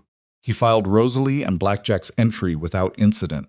The man taking entries looked at the name, looked at Blackjack being led past on Rosalie's rope, and then looked at Rosalie, and Wesley could read the sequence of recognition and recalculation on the man's face. This was the woman Vale's people had been talking about, and this was the horse nobody had expected. Class 4, the entryman said, writing it down. Cross-country endurance and stock work. Check in at the North Paddock by 9. "We'll be there," Rosalie said. Vale's entry was already registered. His horse, a gray stallion named Coronado that had won regional competitions in 2 territories and cost more than most small ranches, was stabled in the premium section of the trial's paddock, receiving the kind of careful attention from 4 handlers that communicated money without subtlety. Vale himself arrived at 8:30 in a good carriage with Ferris and 2 other men, dressed as he always dressed, like someone who had already been given the result and was simply present for the formality. He saw Rosalie immediately. Wesley was watching from 30 yards away when it happened, the moment Vale came around the corner of the registration tent and found Rosalie standing with Blackjack at the North Paddock, in plain sight, not hiding, not looking at the ground. The moment lasted perhaps 2 seconds, and in those 2 seconds, Wesley saw something cross Vale's face that he had not expected to see there.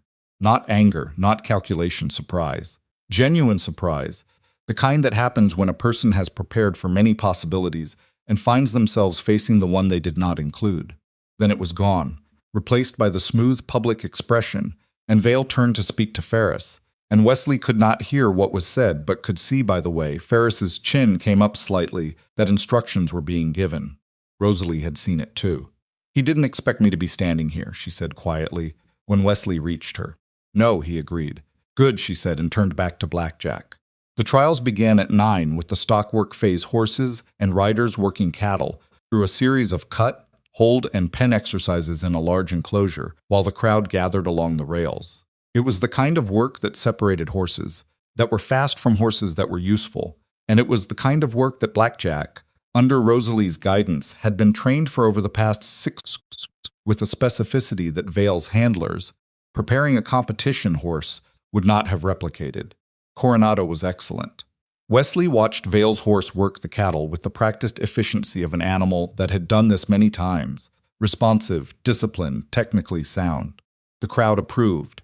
Vale stood at the rail with his hands in his coat pockets and watched with the expression of a man watching money perform. Then Rosalie rode Blackjack into the enclosure.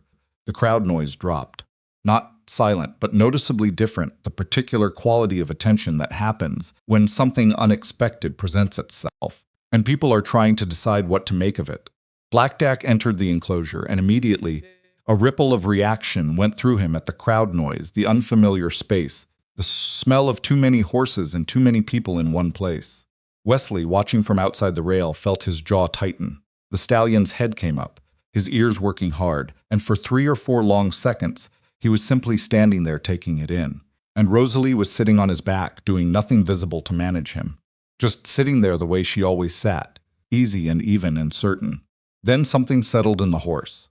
Wesley saw it happen the exact moment when Blackjack decided that the situation, while new and loud and busy, did not require panic, because the person on his back was not panicking, and she had not been wrong yet about what required panic and what did not. He turned his attention to the cattle. What followed was not perfect. One cut went wrong when a steer dodged unexpectedly, and Blackjack overcommitted left, and they lost 2 seconds recovering. Rosalie didn't fight it. She let the horse find his own correction, and came back to the work without the kind of visible frustration that transmits down through the reins and makes everything worse. But the rest of it was, there was no other word for it, striking. The horse was reading the cattle a beat ahead of Rosalie's cues, and when she let him, when she trusted his read, the two of them moved through the enclosure like a single, thinking thing. The crowd's silence had become attention, and attention had become interest, and interest was becoming something louder. When Rosalie rode out of the enclosure, the response from the crowd along the rail was not polite. It was genuine. The kind of response that happens when people have seen something they didn't expect. Wesley was waiting at the gate. He handed her a water flask without saying anything. She took it. "The left cut," she said. "I saw it," he said. "It didn't matter. It might," she said. "It won't," he said. "You're ahead." I watched the judge. She didn't say anything to that. She just drank and looked over at the scoreboard and then looked back at Blackjack. And whatever she found in the horse's face seemed to settle something in her. The endurance phase was next a cross-country course that ran from the trials grounds through 3 miles of mixed terrain, open meadow, creek crossings, a rocky hillside, and the section called Red Knife Pass, a narrow trail cut through a fold in the hills where the ground was uneven and the footing unpredictable, and the width of the track barely allowed 2 horses abreast. It was the section that sorted the good horses from the great ones, and the brave riders from the merely confident. Wesley could not follow on horseback. The course was run by competitors only, with officials stationed at specific intervals. He stood with the crowd at the start line and watched Rosalie and Blackjack move into position alongside 4 other horses, including Coronado. Vale's jockey was a light, compact man who sat Coronado with the mechanical precision of someone paid to win and experienced at doing it. He did not look at Rosalie. He looked at the course. Rosalie looked at Blackjack's ears, just for a moment, and then she looked forward. The start signal sounded. They went. Wesley had seen a lot of horses run in his life. He knew what fast looked like. He knew what smooth looked like. He knew the difference between a horse that was moving well and a horse that was moving brilliantly. What he saw in the first quarter mile, before the course bent around the tree line and out of sight, was Coronado leading with the confident pace of a proven competitor, and Blackjack running 2 lengths behind with the ground-eating stride of an animal that was not yet at his limit. And then they were gone into the trees, and Wesley had to wait. He waited alongside Emmett, who had brought his wife and his 2 adult sons, and Arthur Bledsoe, who had trailered in his own mare with the double-notch mark, and was planning to present her to the commissioner's men before the day was out. The woman rancher from the northern county, her name was Cora Haverstock, and she was 62 years old, and had the quality of someone who had been underestimated long enough to find it useful, had arrived that morning with a handwritten account of her own purchase from Vale's operation and a horse whose breeding. Papers listed an ownership history she had long suspected was invented. They had assembled, in the space of 3 weeks, a case that was not complete, but was pointed. Pointed at a real thing. Pointed at something a territorial commissioner's representative could not professionally ignore. Wesley had spoken to both representatives an hour before the trials began. He had shown them the Cheyenne documents and summarized the letters. One of the representatives, a young man named Aldrich, who seemed genuinely troubled by what he was reading, had asked careful questions.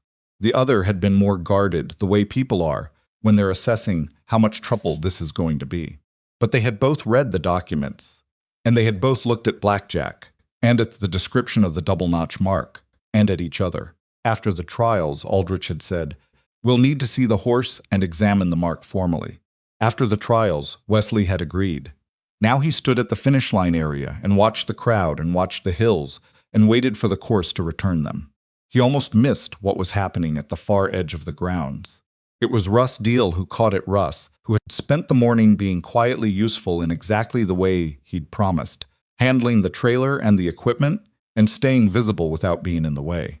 He appeared at Wesley's elbow at the 20-minute mark of the course and said in a low voice, "Two of Vale's men just went up the North Trail." Wesley turned. "What?" "The North Trail, the one that runs parallel to the pass section." Russ kept his voice even. "They had tools. One of them had what looked like a trail marker stake." Wesley understood immediately. "They're going to redirect the trail." "In the pass," Russ said. "There's a branch trail about halfway through the pass section, comes out on a different slope, steeper, loose rock on the upper part. I know that area. Rode it years ago." He paused. "A rider who follows the wrong marker through there could." "How long ago did they go up?" Wesley cut in. 10 minutes. Maybe 12. "Is there a way to reach the pass entrance before Rosalie does?" Russ shook his head. "Not from here on foot. The course is sealed." Wesley thought fast. There was one official station at the pass entrance, a trials judge who was there to count competitors through.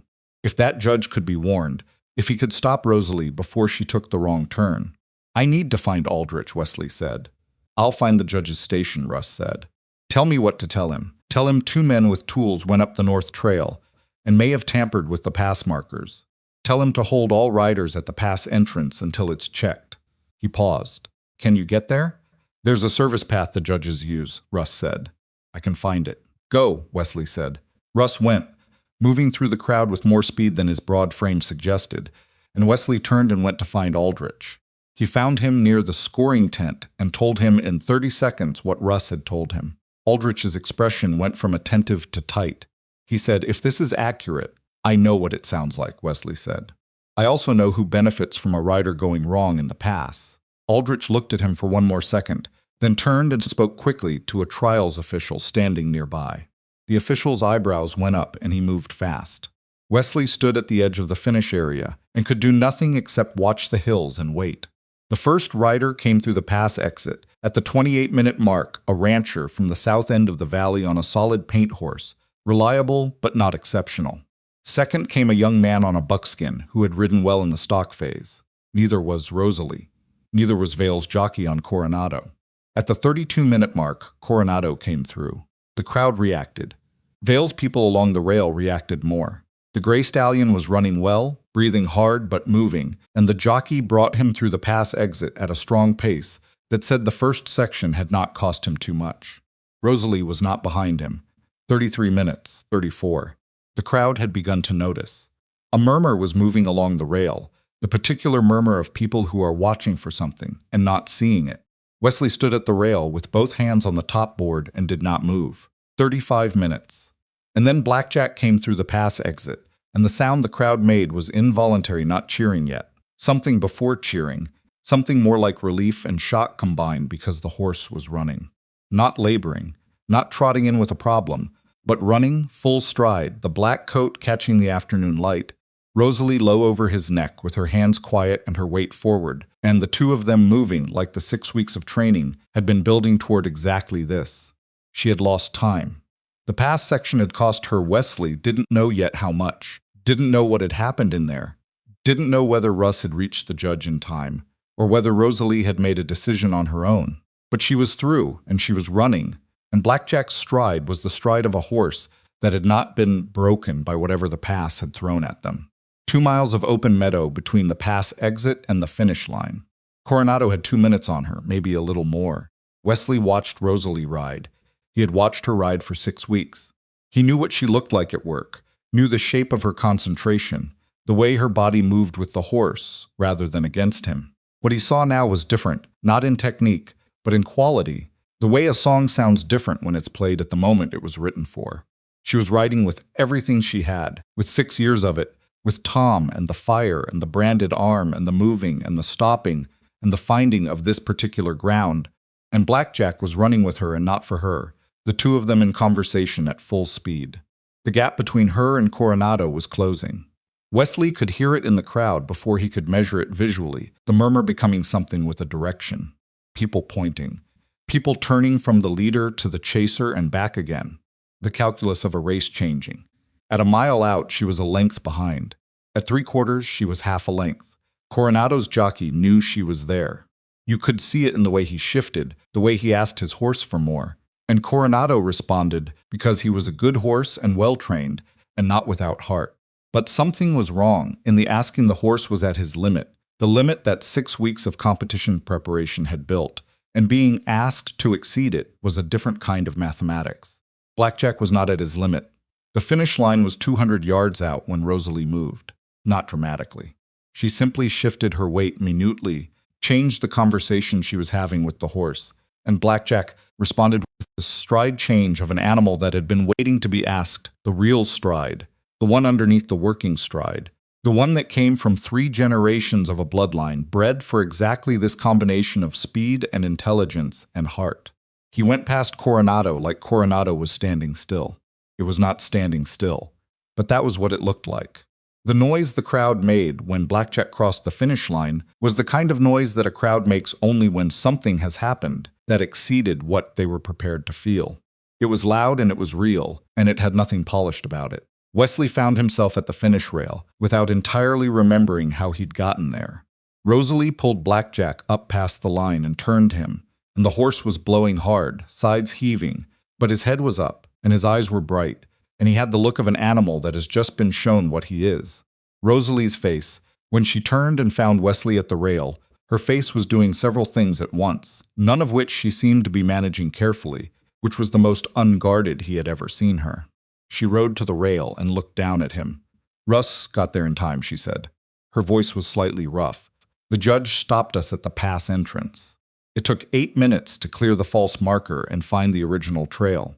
She paused. 8 minutes. "I know," he said. "He put his own people at risk." She meant Vale. His men could have been seen. They were seen. Eventually, the judge sent a rider back, and they were still in the area. She was looking at Wesley steadily. "He panicked." "He panicked," Wesley agreed. "That's going to matter," she said. "It already does," he said. "Aldrich is looking for him right now." She absorbed this. Blackjack shifted beneath her, impatient at standing still after running, and she brought him back with a touch of her knee. "We still need to show the mark. And the documents." "We're going to," Wesley said. "But first," he looked up at her. "You just beat the best horse in 3 territories on an animal nobody believed in." She looked at him for a moment. "We beat him," she said. "I couldn't have done this without Red Willow." "The horse is yours," he said. "So is the rest of it." She started to say something. Then she stopped. And then she said, "Let's go find Aldrich." They found Aldrich, but Aldrich found Vale first. By the time Wesley and Rosalie reached the commissioner's tent, the situation had acquired the particular quality of things that have been contained too long and are beginning to move under their own pressure. Aldrich was there, and beside him was his colleague, whose guardedness had been replaced by something more urgent. 2 of the trial's officials were present. Arthur Bledsoe was there with his mare. Cora Haverstock had her documents. And Vale was there, standing with Ferris flanking him, with the silver-haired composure still in place, but something underneath it that the composure was working harder than usual to contain. "Mr. Vale," Aldrich was saying when Wesley and Rosalie arrived, "we have received a formal complaint from multiple ranchers alleging fraudulent livestock transactions. We have documentary evidence submitted to our office this morning, including territorial registration records from the Cheyenne Land Office." He paused. We also have witness accounts from trials officials that 2 men employed by your operation tampered with course markers in Red Knife Pass approximately 40 minutes ago. I don't know anything about any marker, Vale said. His voice was steady. Ferris beside him was less steady. The men were identified, Aldrich said. They are currently with the county sheriff. A fractional pause. Smaller than the one at Rosalie's name earlier. Smaller, but there. Then they acted without my knowledge, Vale said. Can't be held responsible for Mr. Vale, Rosalie spoke. Everyone in the tent looked at her. She had walked Blackjack to within 20 feet of the tent opening and was still mounted, and she looked at Lucian Vale across that distance with the expression of someone who has been carrying a very specific weight for 6 years and has finally arrived at the place where she can set it down. Vale looked at her. For a moment, with the crowd noise of the trial's grounds behind them and the afternoon light coming flat and cold across the valley, the two of them simply looked at each other, and Wesley, watching from beside the tent entrance, understood that this was a conversation that had been unfinished for 6 years and was now finishing. You left me in a burning barn, Rosalie said. Her voice was clear and even and carried. In Wyoming. 6 years ago, after your men killed my brother, and you took everything we had. She paused. You left me because you thought no one would ever believe me. She indicated Blackjack. This horse is from my family's bloodline. You stole him. You stole his mother and his grandmother, and you sold horses descended from them across 3 territories for 10 years and called them yours. She gestured at Bledsoe, at Haverstock, at the letters Wesley was already handing to Aldrich. These people bought those horses. They have the papers you gave them, and I have the registration records that prove those papers were false. The silence in the tent had the quality of something being held very still. Vale's composure was still there. It was the most impressive thing Wesley had ever seen, and the most despicable the capacity to stand in front of documented truth and maintain the face of a reasonable man. This is a grieving woman with a grudge, Vale said to Aldrich specifically. I've built a legitimate operation over 15 years. I have records. I have contracts. I have business partners across the territory who will. Your records are exactly what we need to see, Aldrich said. Which is why we'll be requesting access to your office and your files under Territorial Commercial Code, Section 14. He looked at Vale with the expression of a young official who has just been handed a clear mandate and intends to use it. Your business partner references will be noted. We'll be speaking with them as well. Ferris put his hand on Vale's arm, a lawyer's gesture, stop talking. Vale stopped talking. But he looked at Rosalie one more time. And what was in that look was not the pleasant reasonableness of the public face, and not the flat authority he'd used with the sheriff who had turned Rosalie away 6 years ago. What was in it was something much older and much uglier, the look of a man who has spent a long time being the one who decides how things end, encountering the fact that this particular thing is ending differently. Rosalie held his gaze without moving. She did not look away. She did not flinch. She sat on her grandfather's horse in the afternoon light and looked at the man who had burned her life to the ground. And she did not give him a single thing. The county sheriff, not Dale Pruitt, who had pocketed 3 gold coins once, but the territorial deputy who had come in for the trials and been briefed by Aldrich's office an hour before, appeared at the tent opening. Vale's expression went through one more calculation. Then he looked at Ferris, and Ferris gave him nothing, because even Ferris understood that the room had changed, and the man who changed rooms by putting money on tables had run out of room to change. I'll cooperate fully with any official inquiry, Vale said, in a voice that had become something quiet and formal and entirely without the ease that had characterized every word he'd said before this moment.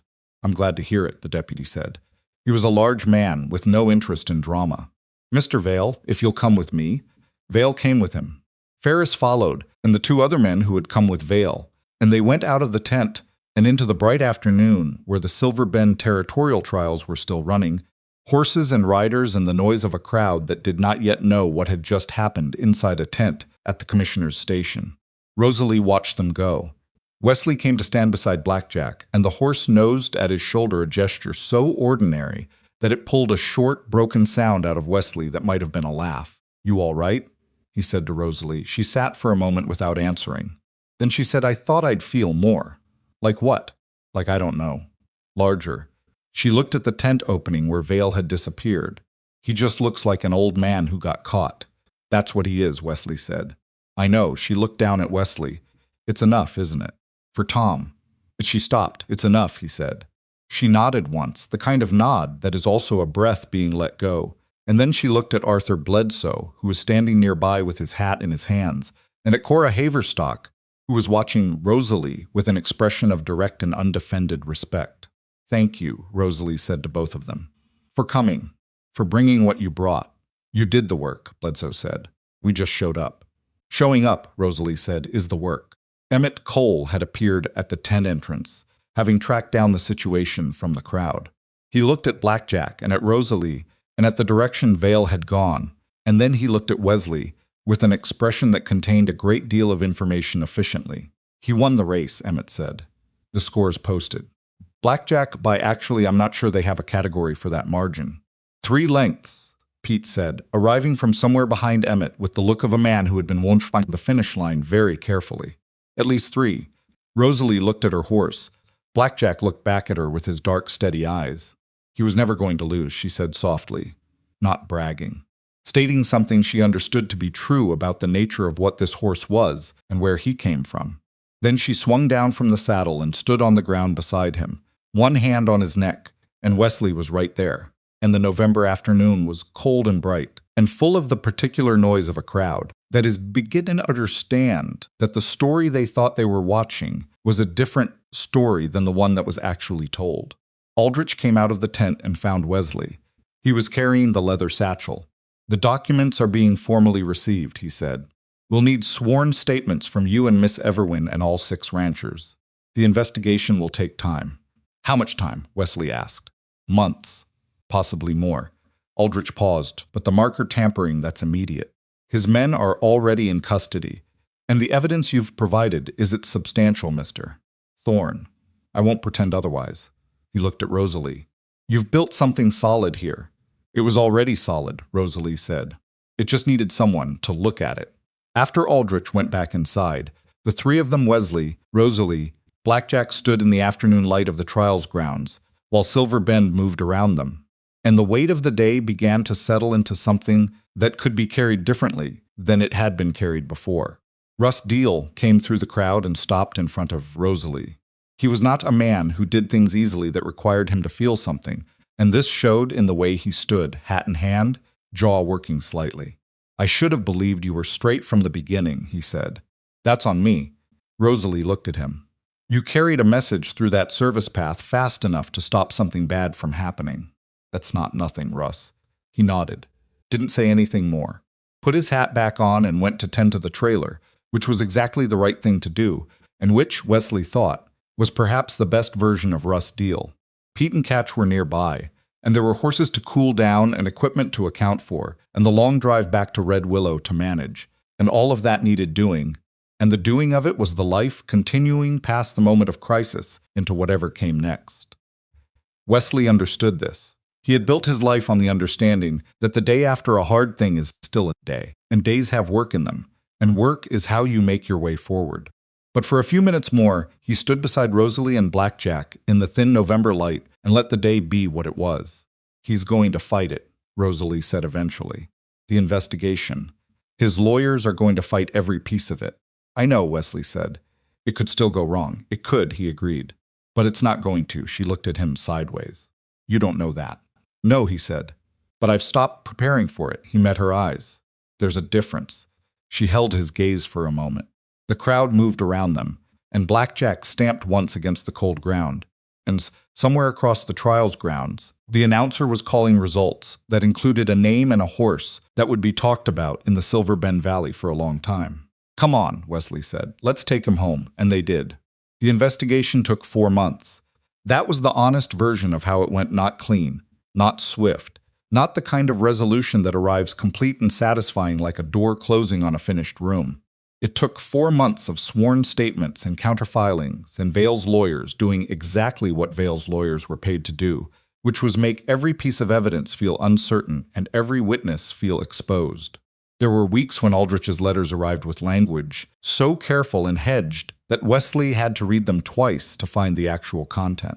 There were weeks when nothing arrived at all. Rosalie handled this better than Wesley did. He was the one who paced in the evenings. She was the one who went to the barn. He was the one who read and reread the same legal correspondence until the words stopped meaning anything. She was the one who came and took the papers out of his hands and said, "Stop, come look at something," and led him outside to wherever Blackjack was doing something interesting, which was most of the time. "You have to let the process be the process," she told him once. In February, when a filing from Vale's legal team had challenged the admissibility of the Cheyenne registration record, it was a technicality so-so, it seemed designed specifically to exhaust rather than prevail. "I know that," Wesley said. "You know it. You're not doing it. There's a difference," he admitted. She looked at him. "That's what you told me, back at the trials, about preparing for things going wrong. I remember." "Then act like it," she said, in exactly the tone he had used with Russ Deal months before, and it made him laugh, which had been the point. The water rights challenge Vale had threatened quietly in October was formally dropped in January, once it became clear that Vale's legal team was occupied with matters significantly more pressing than a boundary survey dispute. The merchants who had signed supply contracts with Vale's operation found themselves in the awkward position of contracts attached to a business under territorial investigation, and most of them, Harmon included, came to Wesley in the new year with the particular expressions of people who know they handled something badly and are unsure whether the acknowledgement of it will be received. Wesley received it because he was not in the business of holding things against people who had been maneuvered rather than malicious, and because Red Willow needed its supply relationships, and because he was 34 years old and had learned that grudges are a form of debt that compound against the person carrying them. In March, the territorial investigation produced its findings. Vale's records, compelled under the commercial code provision Aldrich had cited at the trials, contained what Rosalie had known they would contain: 15 years of falsified breeding papers, fraudulent ownership documentation, sales records that conflicted with territorial registration data in ways no legitimate error could explain. The Cheyenne records matched. The horses matched. 6 ranchers' animals matched. Blackjack matched, his neckmark examined formally by 2 officials and 1 independent livestock registrar, all 3 of whom confirmed the double-notch pattern against the Everwyn family records. The case against Vale went outside the territory for prosecution, because his money had indeed made local proceedings complicated, but the move outside his network of influence was ultimately what undid him. A federal court in Helena received the evidence with the kind of attention that investigations of this scale attract when they are sufficiently documented, and Lucian Vale, who had spent 15 years building the appearance of legitimate prosperity, spent the next portion of his life watching that appearance be disassembled piece by piece in a courtroom where his lawyer's fees were a shrinking resource and the paper trail was too long to bury. He was convicted. It took time, and it was not simple, but he was convicted, and the sentence was the kind that meant the Silver Bend Valley would not see him return to it. Rosalie heard the final outcome on a Thursday morning in late April in a letter from Aldrich that was notably less hedged than his previous correspondence. She read it at the kitchen table while Wesley was outside, and when he came in she was sitting with the letter in front of her, and her hands flat on the table and her face doing something complicated and private. He sat down across from her. She slid the letter across. He read it. When he looked up, she said, "It's done." "It's done," he agreed. She nodded slowly. "I thought I'd cry," she said. "I've been thinking for months that when this letter came, I'd cry.